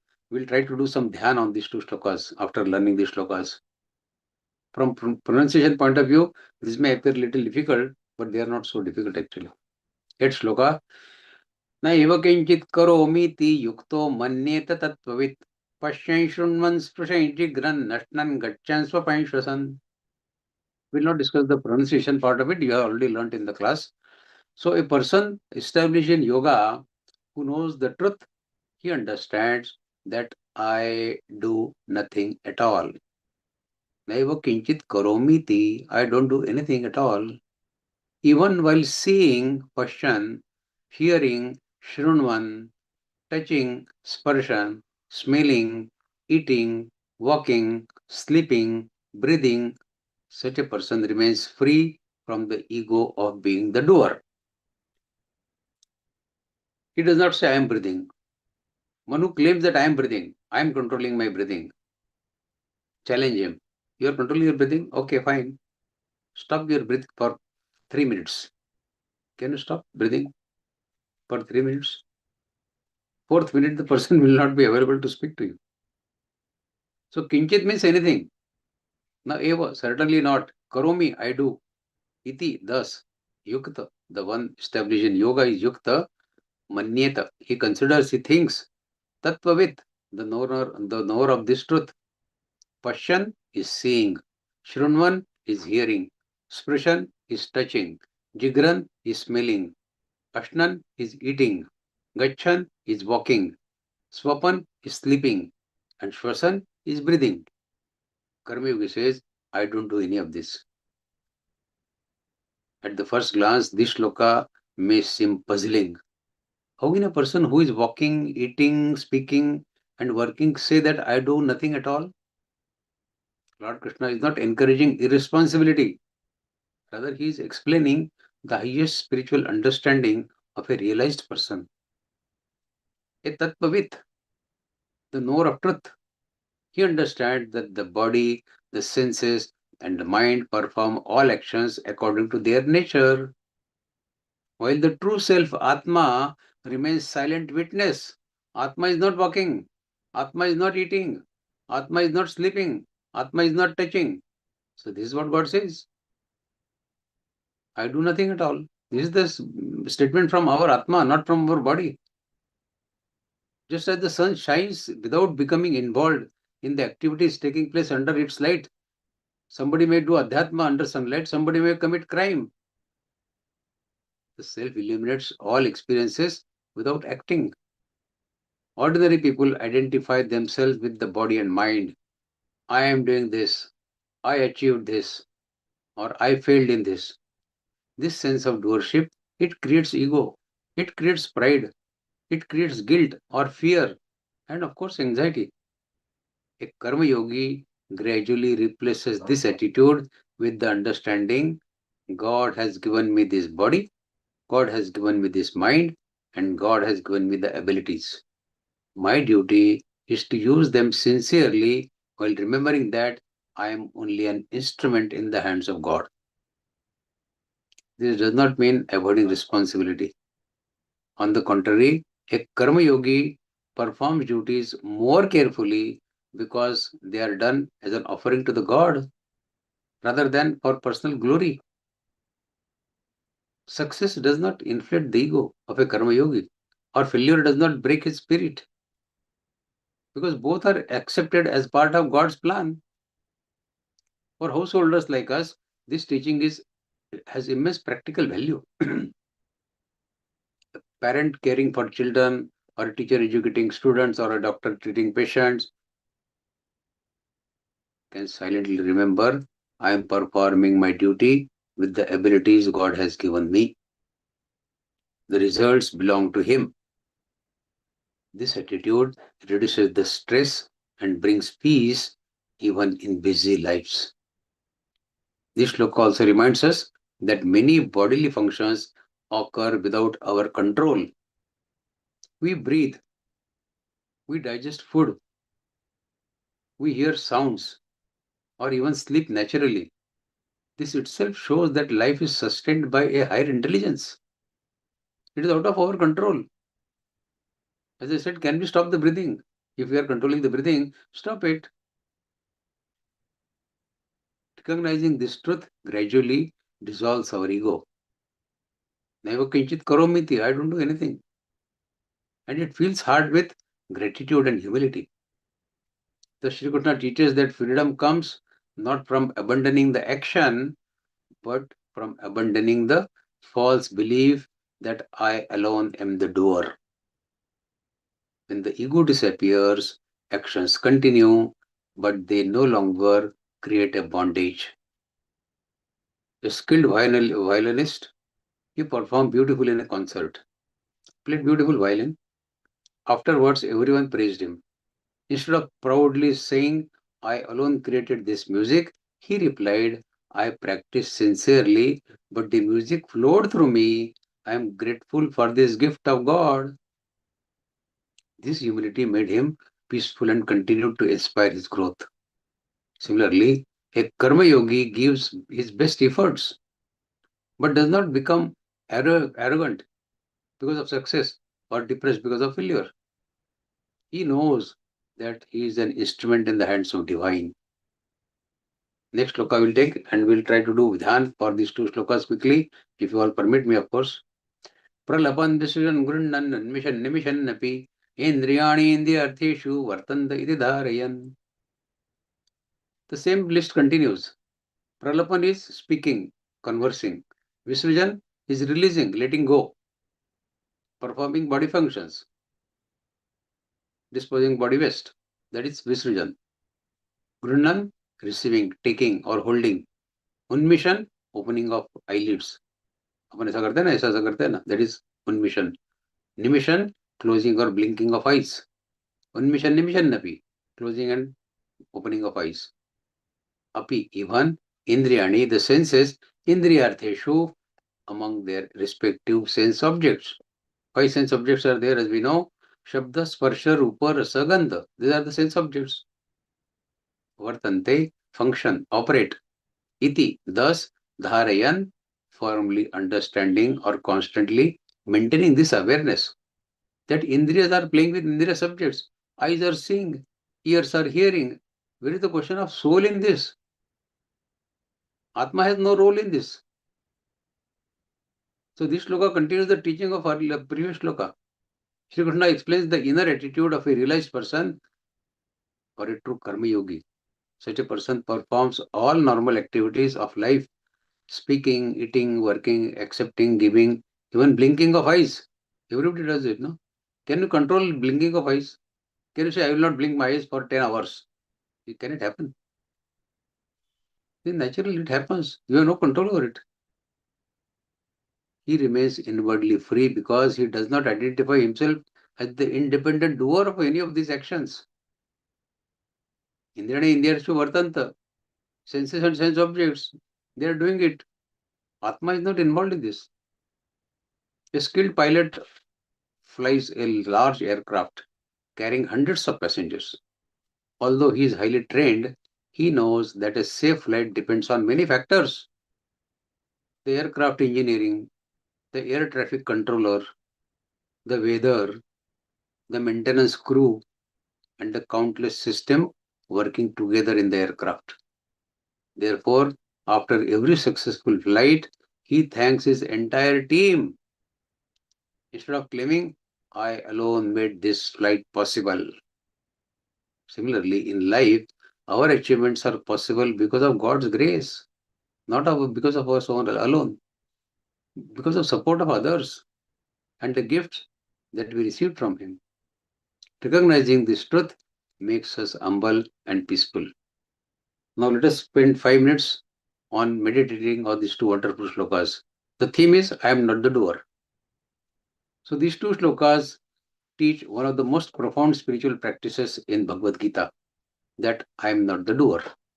The practice of witnessing all actions without identifying oneself as the doer of those actions. नैव किंचित करोमीति युक्तो मन्येत तत्त्ववित् पश्यन् शृण्वन् स्पृशन् जिघ्रन् नश्नन् गच्छन् स्वपन् श्वसन् and pralapan visuddhan grundhan nunmishanna vishannapi indriyani indriyadershu vartanti dharayan. So sit comfortably. All of you sit comfortably. Keep your spine erect but relaxed. Gently close your eyes. Take a slow deep breath in and slowly breathe out. Again, breathe in peace. Breathe out all tension. Allow your breathing to become natural. Become aware that your body is sitting quietly. Notice your hands resting. Notice your feet touching the ground.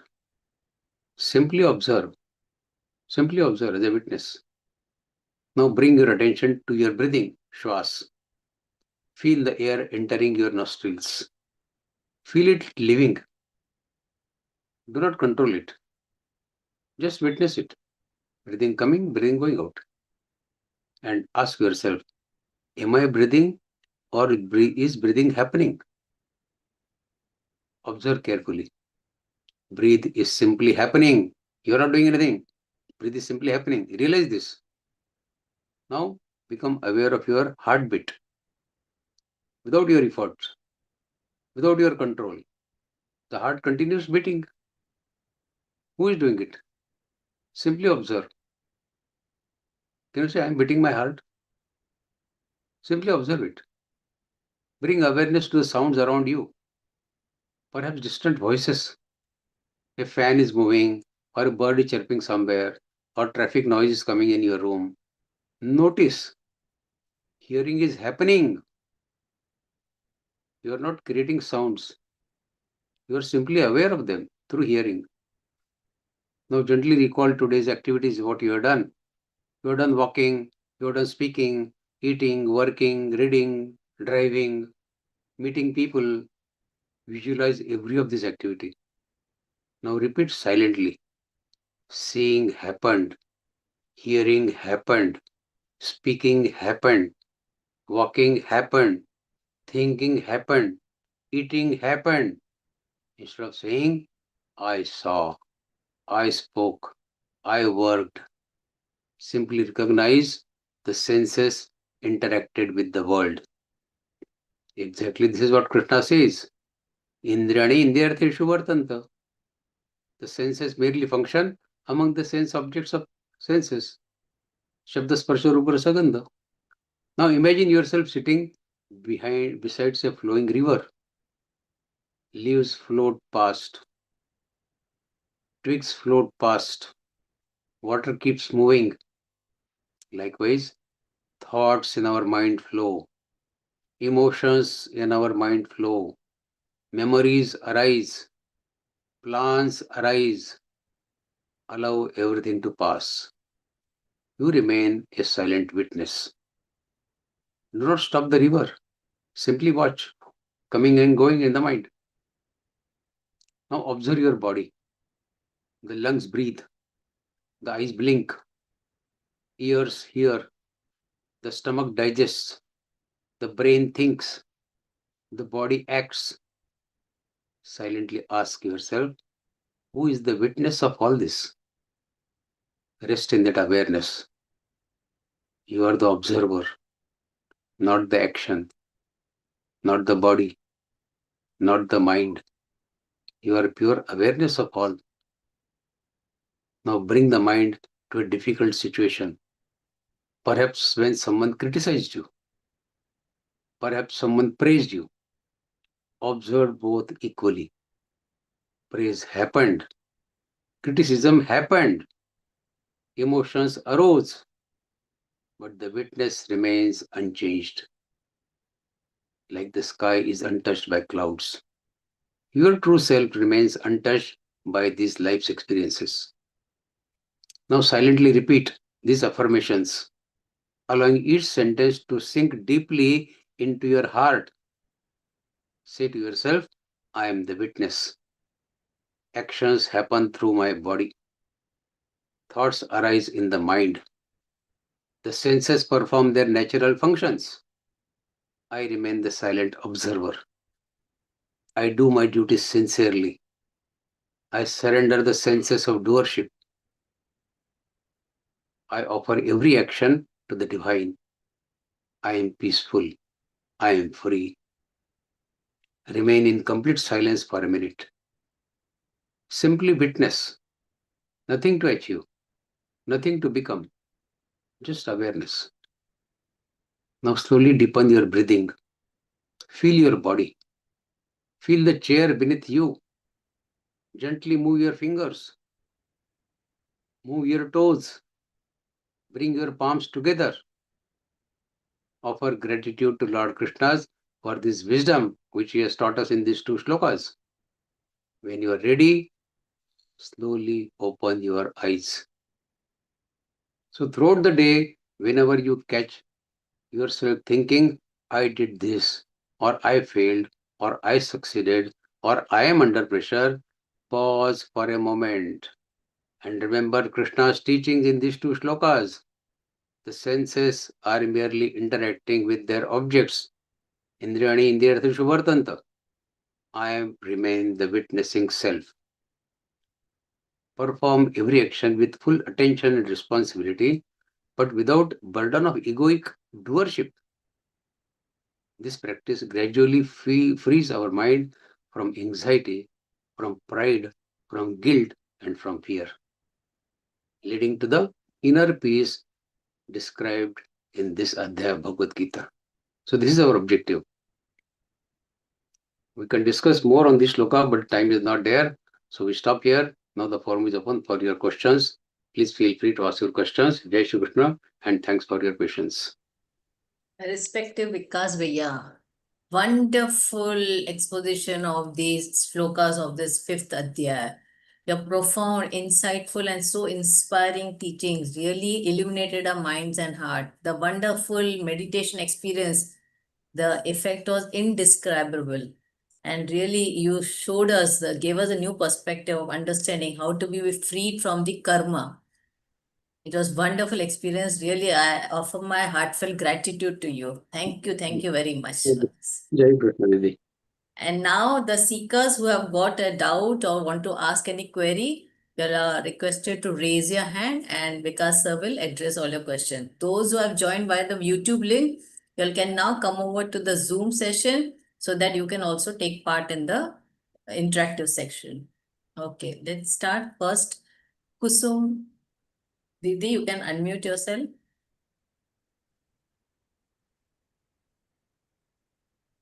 Kusum. Hello. Yeah, I'm Kusum. Yeah. I'm lying down, so please, I'll not start my video if you Yeah, let. please. Okay, no problem. Go I ahead, please. actually, I led the whole life as a teacher, and I was a very dedicated, involved teacher. I enjoyed my work fully. That's why I felt tired. I felt very happy doing my work. I mean, it was blessing that I had the profession which I loved. But now, reading Gita, and especially today's lecture or pravachan, I have a feeling that I used to think I'm doing my work very well, but I feel I didn't do well because I was extremely attached to my work. very attached, very attached. I mean, so that means I was not really a karma yogi.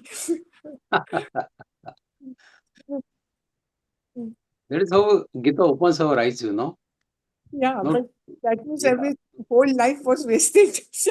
I don't say you should say wasted, but we start looking at the life with a different perspective. Yes, yes, sir.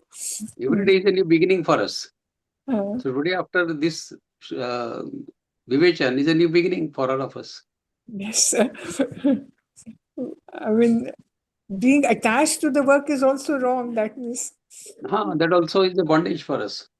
but I have a feeling if we are not attached to the work, then we cannot. I mean, at least my limited knowledge that we can't perform success properly, successfully.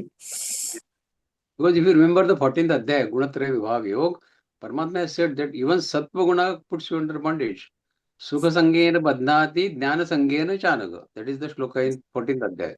Yes, sir. Because you get sukh out of your sattvic buddhi, sattvic karma, that sukh also is an attachment that I should get this happiness again and again in my life. This also Yes. puts you under bondage. And Jnana Sangena Chanaga, Jnana also puts you under asakti. Because Jnana develops ahankar in you. That is also a bondage, reason for bondage. Yeah, So but even I. sattvic good also puts you under bondage. That means I was too much attached. Oh, okay, sir. Now you can Thank free. Now you can free yourself from all those bondages. you. Difficult, very difficult to try. Mhm. Thank you, sir. Thank you. Janvi Didi, please switch on your videos. It will be very helpful. If possible, please switch on. Yeah. Jai Shri Krishna, sir. Jai Shri Krishna Janvidhi. So I have a small doubt like that each and every person has a small amount of desire, like even a student has a desire that he has to gain at least a 99% during examination. So I have a doubt how to avoid the desires we get to our mind. So having desire is a very natural phenomena for human beings. A person without desire is a stone, isn't it? So having desire is not Hmm. wrong, but getting attached to that desire, that without fulfillment of desire, I will be nowhere, is a bondage. You should not depend. You should not depend on that desire so much that your life depends on that fulfillment of that desire. That creates an attachment. So desire is not a bondage, but getting attached to that desire is a bondage. Getting attached to the result of the desire is a bondage. So if a student thinks that I should do well in the exam, it's a good desire. But if he thinks that if I don't do well in the exam, I will be miserable, I will be nowhere, I should go back to my village or I should stop studying, then that is a bondage. So that, as I said, Yeah. we should be prepared for good or bad, favorable or unfavorable, happy or sad, result of our karma with a view of equanimity, samatva. That is what Paramatma has taught us today, to remain nirdvandva.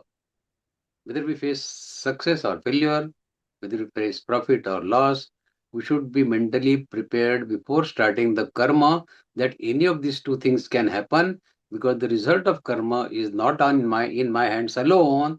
So many factors govern it. As I gave an example of pilot, pilot he drives the flight, but does the flight depend only on pilot? Depends on so many things. So the result of our karma also depends on so many things. The students desiring good result is good, but to expect that everything I will control and I will study and I will get good result, it's putting a bondage on you. Next sadhak is with the number 9704. So please put your name and switch on your videos.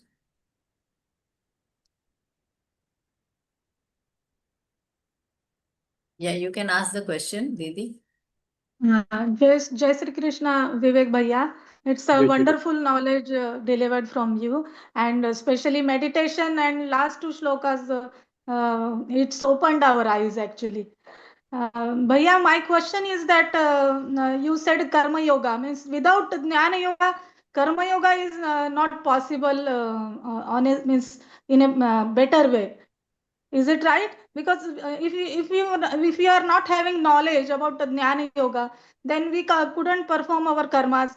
with the knowledge No, of no. See, jnana. for performing your daily duties, like a mother cooks for the family, does she study Gita or does she attend some Jnana? No.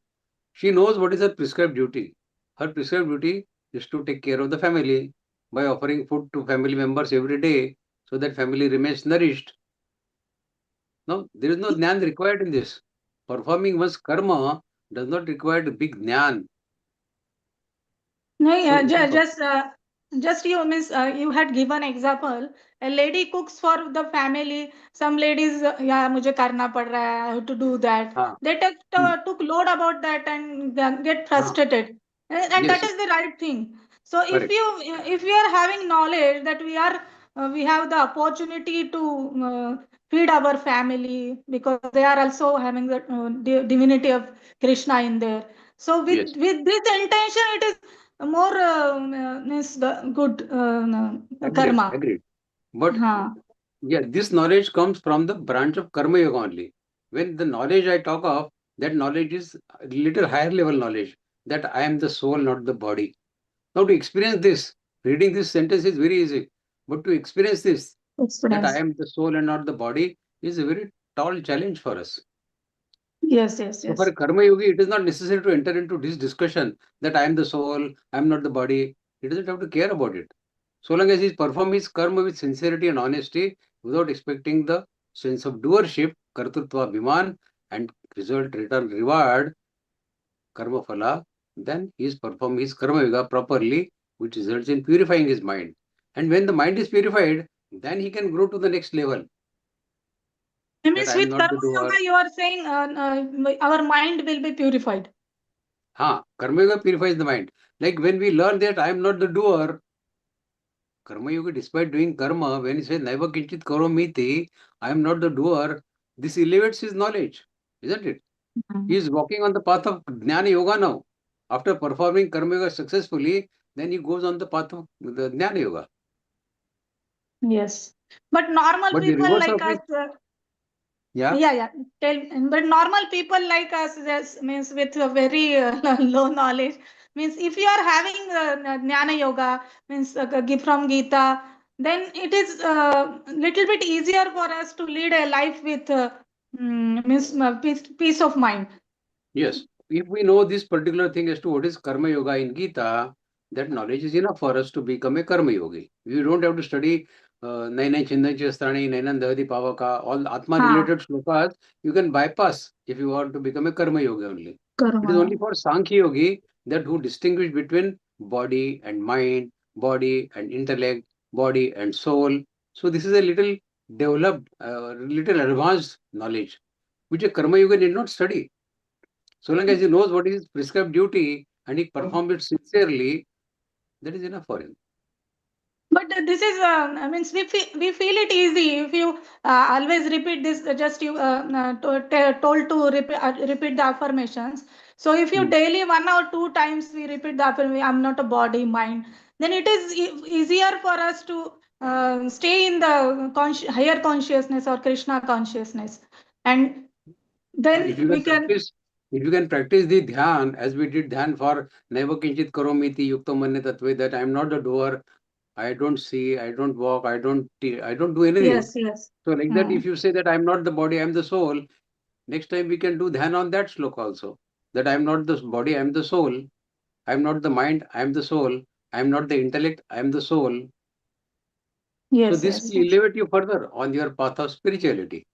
Right now we are talking only of Karma Yoga. How a Karma Karma yoga. Yogi can detach himself from the karmas that are happening through his body and senses. Even if he does Correct. that, then he is on the right path. Yes, yes. Yeah. Thank you so much. Kalpalata Didi, please ask. Shri Krishna. Jai Shri Krishna. First, I would like to convey my gratitude to Vikas Vaidya Bhaiya. So, for nice elaboration, nice explanation. So, Dhanyavad. my Thank you. question is that which yoga we have to practice for a practical person? First, Hmm. when in our Gita class, it has been started from Bhakti Yoga, Hmm. 12th Yeah. Adhyaya. Yeah. And then Karma Sannyasa Yoga, Gunatra Vibhaga Yoga. Now we are going through that Karma Yoga. Yes. But it is when I was a teacher, I am a retired person now. So when I was a teacher, I have a preconception that really I am doing the Karma Yoga. But from your discourse today, I got that actually I am not a Karma yogi because as my previous person's Didi was telling that I have a lot of attachment. So my question is, how can we, which yoga we have to practice in our daily life, whether bhakti yoga or karma yoga? But it is very difficult to be a true karma yogi because we always I have some attachment to all type of work and we are worried. It is very difficult to be detached from that. How can I practice that? Just this is my humble So that submission. is why we do dhyan of these shlokas which we learn in Bhagavad Gita. If we Yeah. sit in meditation and then try to understand and absorb the meaning of every word and every between the line meaning of these shlokas deeply in our mind starts changing.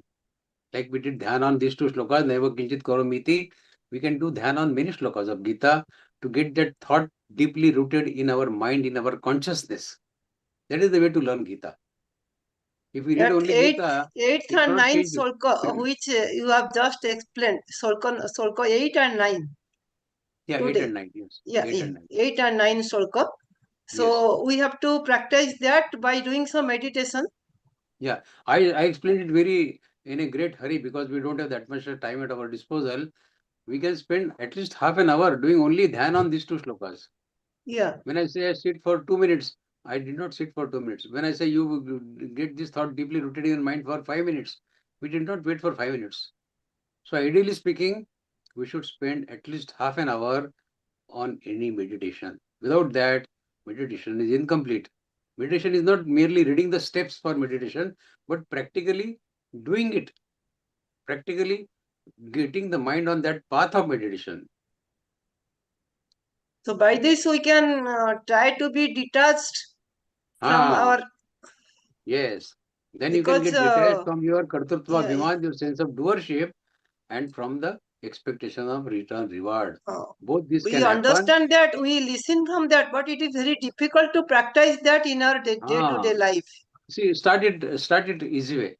If you are Yeah, cooking yeah. in your family, don't expect your family member to say thanks to you. Don't expect your family members to say you have done good cooking today. Give up the expectations. If you start giving expectations, you start walking on the path of karma yoga. That is the teaching that Gita teaches us. Do your karma, don't expect anything in return. If we follow this simple practice in our life, we are on the path of karma yoga. Isn't it? Wow, dhanyavad. Thank you. Dhanyavad. Jai Shri Krishna. Sanjana Didi, please ask your question. Jai Shri Krishna, Bhaiya. Jai Shri Krishna, My, Kanchana Didi. some of my doubts are, of course, are being cleared by the questions of others also. Yeah. But still, first of all, I express my gratitude for making me understand the points very clearly. And I hope I will pick up those points in my mind and my thoughts also. Okay, When were you saying that the mother cooks for the family? That's okay, but that passion is there. That is mind. That mind concept is again there. That it is my family, my children. So I have to cook for them, and I will cook for in a good way and with good thoughts also, and good method also, good ingredients also. Maybe that point is not there for others. So that without passion, if that passion comes for working for others also, cooking food for others also, then it will be the passion cannot be ignored, na. That what the Gita will call it as a Rajsi vritti. Yeah. So without So how do we eliminate that passion? Should we eliminate that passion? See, that is what we have learned today, that when you are performing your karma, for example, cooking, you say you are cooking for your family because you love your family. You are attached to your family. That mind factor is there. So you want to see a smile on their face when they eat your food, isn't it? That is your passion, that I want to keep my family happy. Nothing wrong in this. Yes, that factor Nothing will wrong be in there. Yeah, nothing wrong in this. But Mhm. if you cook with this expectation that your cooking will bring a smile on the face of your family members, when they do not give you a smile, you get discouraged. There where it creates a problem. Don't expect a smile. Don't expect criticism. If they give you a smile, ignore it. If they criticize, ignore it. Good enough. Remain equipoised in both the situations, whether it is criticism or whether it is praise. That is the technique of becoming nirdvandva. And unless we Yes, become nirdvandva, we cannot get peace of mind. And unless we have peace yeah. of mind, we cannot have spirituality in our mind. So learn to become nirdvandva, equipoised in praise and in criticism. Right, So whether it is the right. act of cooking or whether house cleaning or whether decorating the house, don't expect any good words from your family members. Then you are on the path of karma yoga only. So simple things can teach us how to live karma yoga in our day-to-day That we can still avoid. life. Yeah. But If you can when we avoid that, are in the nothing like it. office, when we are working with passion, Hmm. that expectation is still there. So expectation makes you That not is the a thing, no? karma yogi When then. we are in the office, we are working Expectation should hard, we not are be doing there. with passion. Whether it is your family member or whether That it is your neighbor, don't expect anything. You are entering your building, an old man is entering the building with you. He does not know how to open the door of the lift. You help him to open the door of the lift. He gets in. You ask him which floor you want to go. He says, I want to go to 10th floor. You press the 10th floor button. 10th floor comes. He walks off of the lift without even looking at you. You get discouraged. You think, I helped him to open the lift door. I helped him to go to the 10th floor. He did not have the courtesy to give me a smile. He did not have the courtesy to give me a thanks. This expectation makes you a non-karma yogi.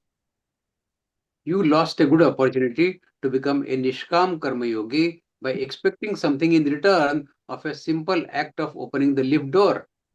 If you open that lift door without expecting a smile from him, you are a Karma Yogi. But the moment you expect a smile from him or a thanks from him, you have spoiled that opportunity. You have let go that opportunity by expecting something. So God gives us opportunities in abundance in our day-to-day life to perform Nishkam Karma Yoga. We spoil that opportunity with our own behavior, with our own hands. Right, right, right. I will try to adopt that attitude further in my life. And thank you very much. Thank you very much. Ajit Bhaiya? Jai Shri Krishna. Jai Shri Krishna. My doubt is, in the 7th sloka, it is written about Visuddhatma, Vijitatma. And you are saying that they are those who have control over mind, Vijitatma. Yeah. So why Atma is used here? Why not? Here Atma is not the soul, Atma is the self. That means is it synonymous in Sanskrit? Synonymous in Sanskrit, Atma is self. Atma is self. So individual. Atma is not our soul. Vijitatma is the one who is having control over his mind, is Vijitatma. The question of soul is not there because the soul has no control. Body, mind, senses are not under control of Atma. Atma is only a witness of their actions. So the word Vijitatma here only signifies one who is having control over his mind. That is the only meaning of Vijitatma. It has no meaning of Atma, soul as such. So that was a little bit confusing. It may be confusing because Atma word can be used for self, can be used for soul also.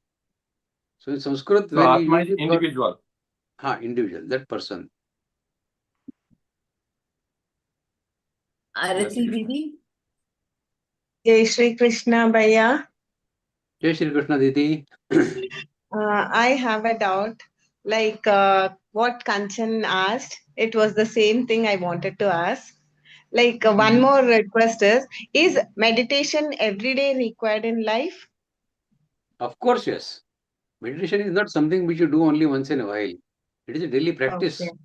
Yeah. But Do if you pranayam for skip, 10 minutes. Yeah. suppose if you are not able to do for 2 days continuously, will it Mm. affect again? It does affect because continuity is the rule of spirituality. If you read Gita one When you're day and doing for next, meditation, your mind keeps flowing, like you'll have many thoughts in your mind. How to yes, control it? wherever the mind goes, bring it back. When we learn Atma Sanyam Yoga 6th Adhyaya Bhagavad Gita, Paramatma teaches this also. That this practice of meditation has to be done shane, slowly, slowly. Don't expect that I will sit for meditation and I will suddenly enter into vacuum of my mind. This never happens. If you sit for meditation, your mind will go and sit in Pizza Hut eating pizza. It never sits at a place where you are meditating. Because I'm It comes back practicing also. it, I'm not able to control because mind keeps flowing. At least half an hour I wanted to sit and I'll sit every day morning. Sometimes I'll skip because of my schedules. Yeah. So this same question was asked by Arjuna in Gita to Bhagavan Shri Krishna. Krishna has replied that to control mind is really difficult. He agrees with Arjuna. But he says, Abhyasena to Kaunteya Vairagyana cha grihyate. If you do Abhyas, that means practice. And Vairagya. Vairagya means not going to the forest, but Vairagya means detaching at least for that period of time from the material world. Give up all thoughts of material world when you are sitting for meditation.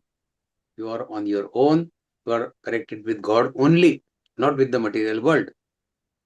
So Abhyas is bringing back the mind again and again from wherever it wanders. That is Abhyas. That practice you need to do. Without So we practice, should not you cannot take the achieve. break. Ah, And one more thing, we should not expect anything from others. Teacher Bhagavad Gita teaches us this. But yes. once you cook something and there is no compliment, we also feel bad for it, right? So that is what we learn, that not to expect compliment. The moment you expect compliment, your nishkam karma is becoming a sakam karma. Sakam karma puts you under bondage. Now you decide for yourself. You expect, I mean, you value that compliment more than the moksha, than the liberation. What will you prefer? Will you prefer liberation, moksha, or you will prefer Moksha. a compliment from some family member? Moksha. Throughout So my you know, married life, my husband has not complimented me for my cooking. My daughter, every minute she compliments me, and I keep commenting on it to my husband. so you should not take your daughter's compliment seriously. You should not get the calmness, the quietness of your husband also seriously. Both should be treated with equanimity. That is Okay. what we learn. Yeah. Okay, okay. Yeah. Yashodharaji, Thank you, Bhaiya. Thank you. please unmute Yashodharaji.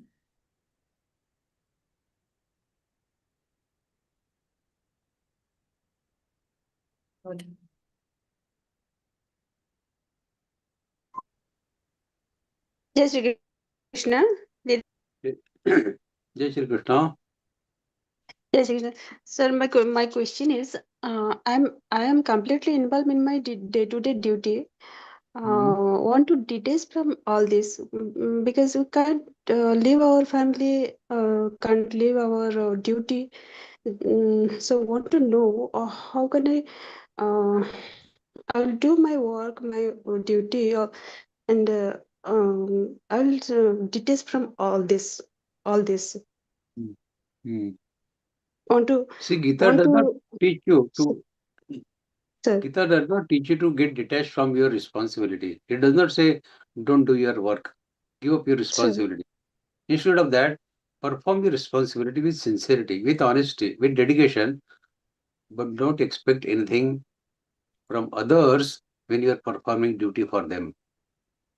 If you are, as I said, if you are cooking for the family, as the Didi, before you asked some question about daughter appreciating her cooking and husband not responding to her cooking, don't expect anything, na?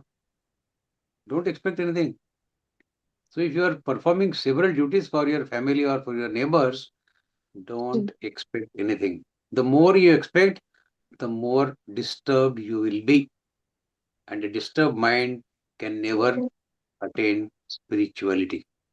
If we keep this higher objective in our mind at all times, that I want to attain moksha, I want to become spiritually minded, then these small things, getting yes or no, or getting appreciation or this thing, they don't matter at all. Ignore them totally, because our objective is much higher than that. We don't expect appreciation for every small act that we do. Our objective is much higher than that. We want to become a Nishkam Karma Yogi. We want to attain God. Attaining God is more important, or getting compliment from somebody is more important for us. That we should always think. When you are performing any karma, we should always think, why should I expect return, reward from this karma? God has given me this opportunity to perform this karma as a Nishkam Karma. Why should I spoil that opportunity with my own hands by converting it into a Sakam Karma and get bondaged? As I said, God gives us abundant opportunities in life. To become a Nishkam Karma Yogi, we spoil those opportunities. We miss those opportunities. So everybody can become a Karma Yogi by following these two fundamental principles taught in Gita. Give up Kartatva Bhiman, sense of doership, and give up the expectation of result, reward of your karma. If we learn this technique, as I always say, if you remove these two poisonous teeth of your karma, one poisonous teeth is of Kartatva Bhiman, sense of doership, and second poisonous teeth is of expectation of return, reward. If you remove these two poisonous teeth of your karma, every karma becomes a Nishkam Karma, which will take you on the path of moksha, away from the path of bondage. If you allow any one poisonous tooth to remain, that is Kartatva Bhiman or expectation of return, then one poisonous tooth will put you under bondage. Same karma can put you under bondage, and same karma can lead you on the path of moksha. It depends on you how you perform your karma, with what attitude. Ananya Didi. Jai Shri Krishna Bhaiya. Thank you for your all the explanation. I have one small question. Actually, when you explained that slok number 8, like all the senses are, all the sense organs are working by their own. Then I have one small question. What is our real consciousness? Actually, these questions came into my mind several times.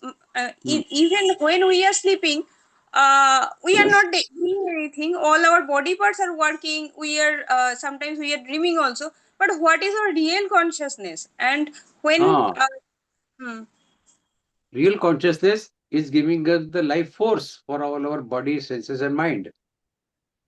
That is the Chetana. The real consciousness that is our buddhi, our intelligence.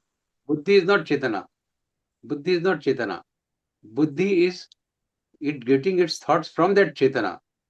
When the body is moving, that whatever talking, walking, eating we do is because of that conscious, that supreme consciousness that is active in us. That Chetana is a God in us, which makes us to perform all body activities. So that super consciousness is the Jiva in us, which is a fragment of Paramatma that gives us this Chetana. Otherwise, our senses are intact. When a person dies, for example, his hands are already intact, his eyes are there, his ears are there, his nose is there, his feet are there, but he cannot walk, he cannot speak, he cannot see, he cannot hear, despite having senses.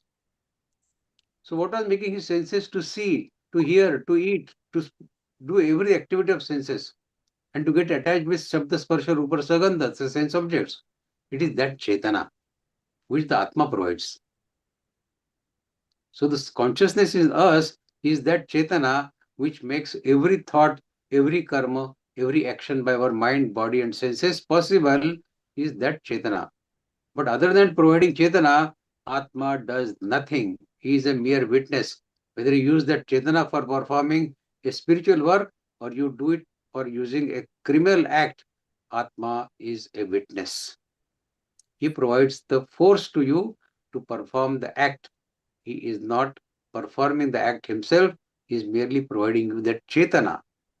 So that is our consciousness. That is our conscious force, rather Chetana in our mind. Okay. So, say when I am taking any decision, whether say someone has was very rude to me, okay. So I can think like that. Okay, forgive him, or I can think like that. No, I should not forgive him. So these decision, who is taking this decision? These decisions are taken by your mind. Mind is forced by your buddhi. So here the buddhi and mind come into picture. Your buddhi guides your mind. Your mind works with your buddhi to decide what is good or what is bad. That is what we call viveka buddhi. Vivek, what is right or what is wrong for you in a given situation. When you analyze that, the viveka buddhi comes into picture. But viveka buddhi gets its chetana, its energy from that supreme conscious. So these are all the instruments in the hands of human beings provided by the Prakriti. Our mind, our senses, our buddhi, intellect are all the instruments given by Prakriti. Only the soul comes from the God. And the soul being a fragment of God, he does not do anything. He only is a witness to all the acts of our Sharir, Indriya and Man, body, mind and intellect. He is we are a witness of that. Okay. But the moment he starts feeling that I have done it, when this thought comes into your mind that I am the doer, when the soul starts believing that he is the body, then the problem starts there. And then that is the bondage that creates on your soul. And then the Atma, when he travels to the next life, he carries all that burden with him and he is destined to get the next life according to the burden that he is carrying with him. That I understood. So that's why we should detach our soul from the body act. That is why we learned in slok number 8 and 9 today, that we should detach our soul, that I am a non-doer. Nayo kinchit karomiti. This thought we should always keep in our mind. Right. Yeah. Thank you. Deepa Didi. Okay. Yeah, Jai Shri Krishna Bhaiya. Jai Shri Thank Krishna. you for the Vivechan. Wonderful Vivechan, Bhaiya. I Thank have you. one doubt. You mentioned about Vivek Buddhi. So how do we like take decisions based on that? How do we like improve our Vivek Buddhi? By reading scriptures, by reading Geeta every day, by doing contemplation, manan chintan and dhyan, meditation on thoughts of Geeta as well as on the Vishnu Sahasranam shlokas. We can do with dhyan on Shantakaram Bhujikashayanam Padmarabham Suresham Vishwadharam Gagana Sadrisham Megavaram Shivangam Lakshmikantam Kamalena Yogir Dhyanagam Mande Vishnum Bhavavayaram Sarvalokaikanatham. Break every word. Shantakaram, Bhujagashayanam, Padmanabham, Suresham. This is all the description of Bhagavan Vishnu.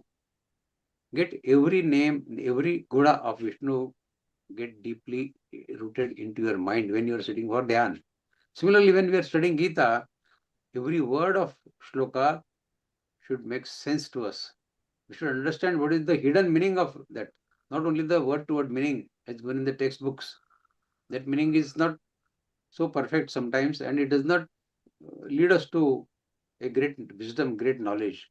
Reading between the lines is important.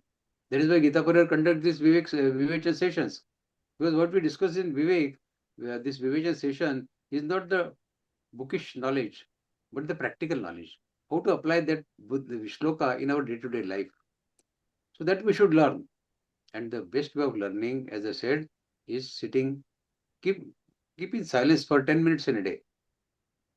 10 minutes in a day, keep silent, totally silent.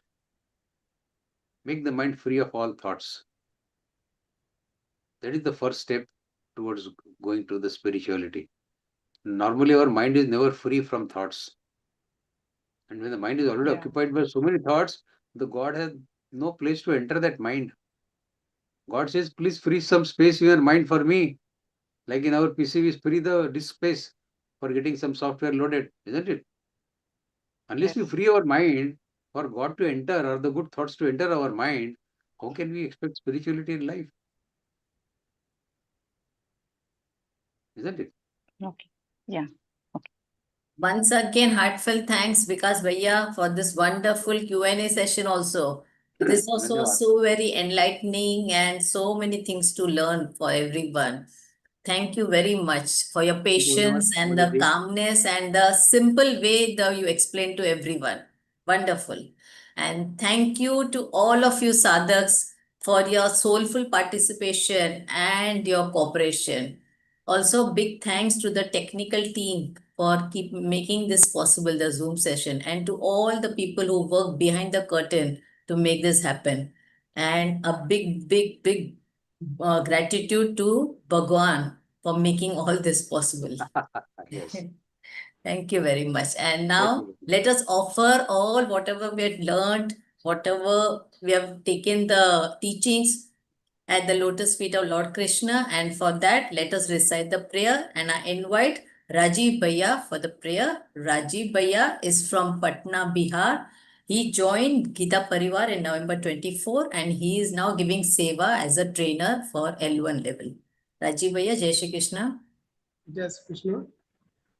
योगेशं सच्चिदानन्दं वासुदेवं व्रजप्रियं धर्मसंस्थापकं वीरं कृष्णं वन्दे जगद्गुरुं श्रीकृष्णं वन्दे जगद्गुरुं जय Shri Krishna Om Shri Krishna Arpanamastu.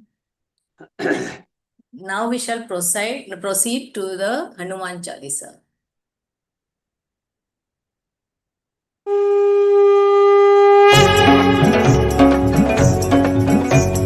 Shri गुरु चरण सरोज रज निज मन मुकुर सुधारि बरन रघुबर बिमल जसु जो दायक फलचारि बुद्धिहीन तनु जानिके सुमिरौ पवन कुमार बल बुद्धि विद्या देहु मोहि हरहु कलेश विकार जय हनुमान ज्ञान गुण सागर जय कपीस तिहु लोक उजागर रामदूत अतुलित बल धामा अंजनी पुत्र पवन सुत नामा महावीर विक्रम बजरंगी कुमति निवार सुमति के संगी कंचन बरन विराज सुबेसा कानन कुंडल कुंचित केसा हाथ वज्र औ ध्वजा विराजय कांधे मूंज जनेऊ साजय शंकर सुवन केसरी नंदन तेज प्रताप महाजगवंदन विद्यावान गुणी अति चातुर राम काज करिबे को आतुर प्रभु चरित्र सुनिबे को रसिया राम लखन सीता मन वसिया सूक्ष्म रूप धरि सिंह दिखावा विकट रूप धरि लंक जरावा भीम रूप धरि असुर सहारे रामचंद्र के काज सवारे लाय सजीवन लखन जियाए श्री रघुबीर हर्षि उर लाए रघुपति कीनी बहुत बड़ाई तुम मम प्रिय समबाई सहस बदन तुम रोजस गावै अस कहि श्रीपति कंठ लगावै सनकादिक ब्रह्मादि मुनीसा नारद सारद सहित अहिसा जम कुबेर दिगपाल जहाते कवि कोविद कहि सके कहाते तुम उपकार सुग्रीव ही कीन्हा राम मिलाय राजपद दीना तुम्हरो मंत्र विभीषण माना लंकेश्वर भय सब जग जाना जुग सहस्र जो जन पर भानु लील्यो ताहि मधुर पल जानु प्रभु मुद्रिका मेलि मुख माहि जलधि लांघि गए अचरज नाहि दुर्गम काज जगत के जेते सुगम अनुग्रह तुमरे राम दुआरे तुम रखवारे होतन आज्ञा बिनु पैसारे सब सुख लहै तुम्हारी सरना तुम रक्षक काहू को डरना आपन तेज समारो आपै तीनों लोक हाकते कापै भूत पिशाच निकट नहीं आवै महावीर जब नाम सुनावै नासै रोग हरै सब पीरा जपत निरंतर हनुमत बीरा संकट ते हनुमान छुड़ावै मन क्रम वचन ध्यान जो लावै सब पर राम तपस्वी राजा जिनके काज सकल तुम साजा और मनोरथ जो कोई लावै सोई अमित जीवन फल पावै चारों जुग परताप तुम्हारा है प्रसिद्ध जगत उजियारा साधु संत के तुम रखवारे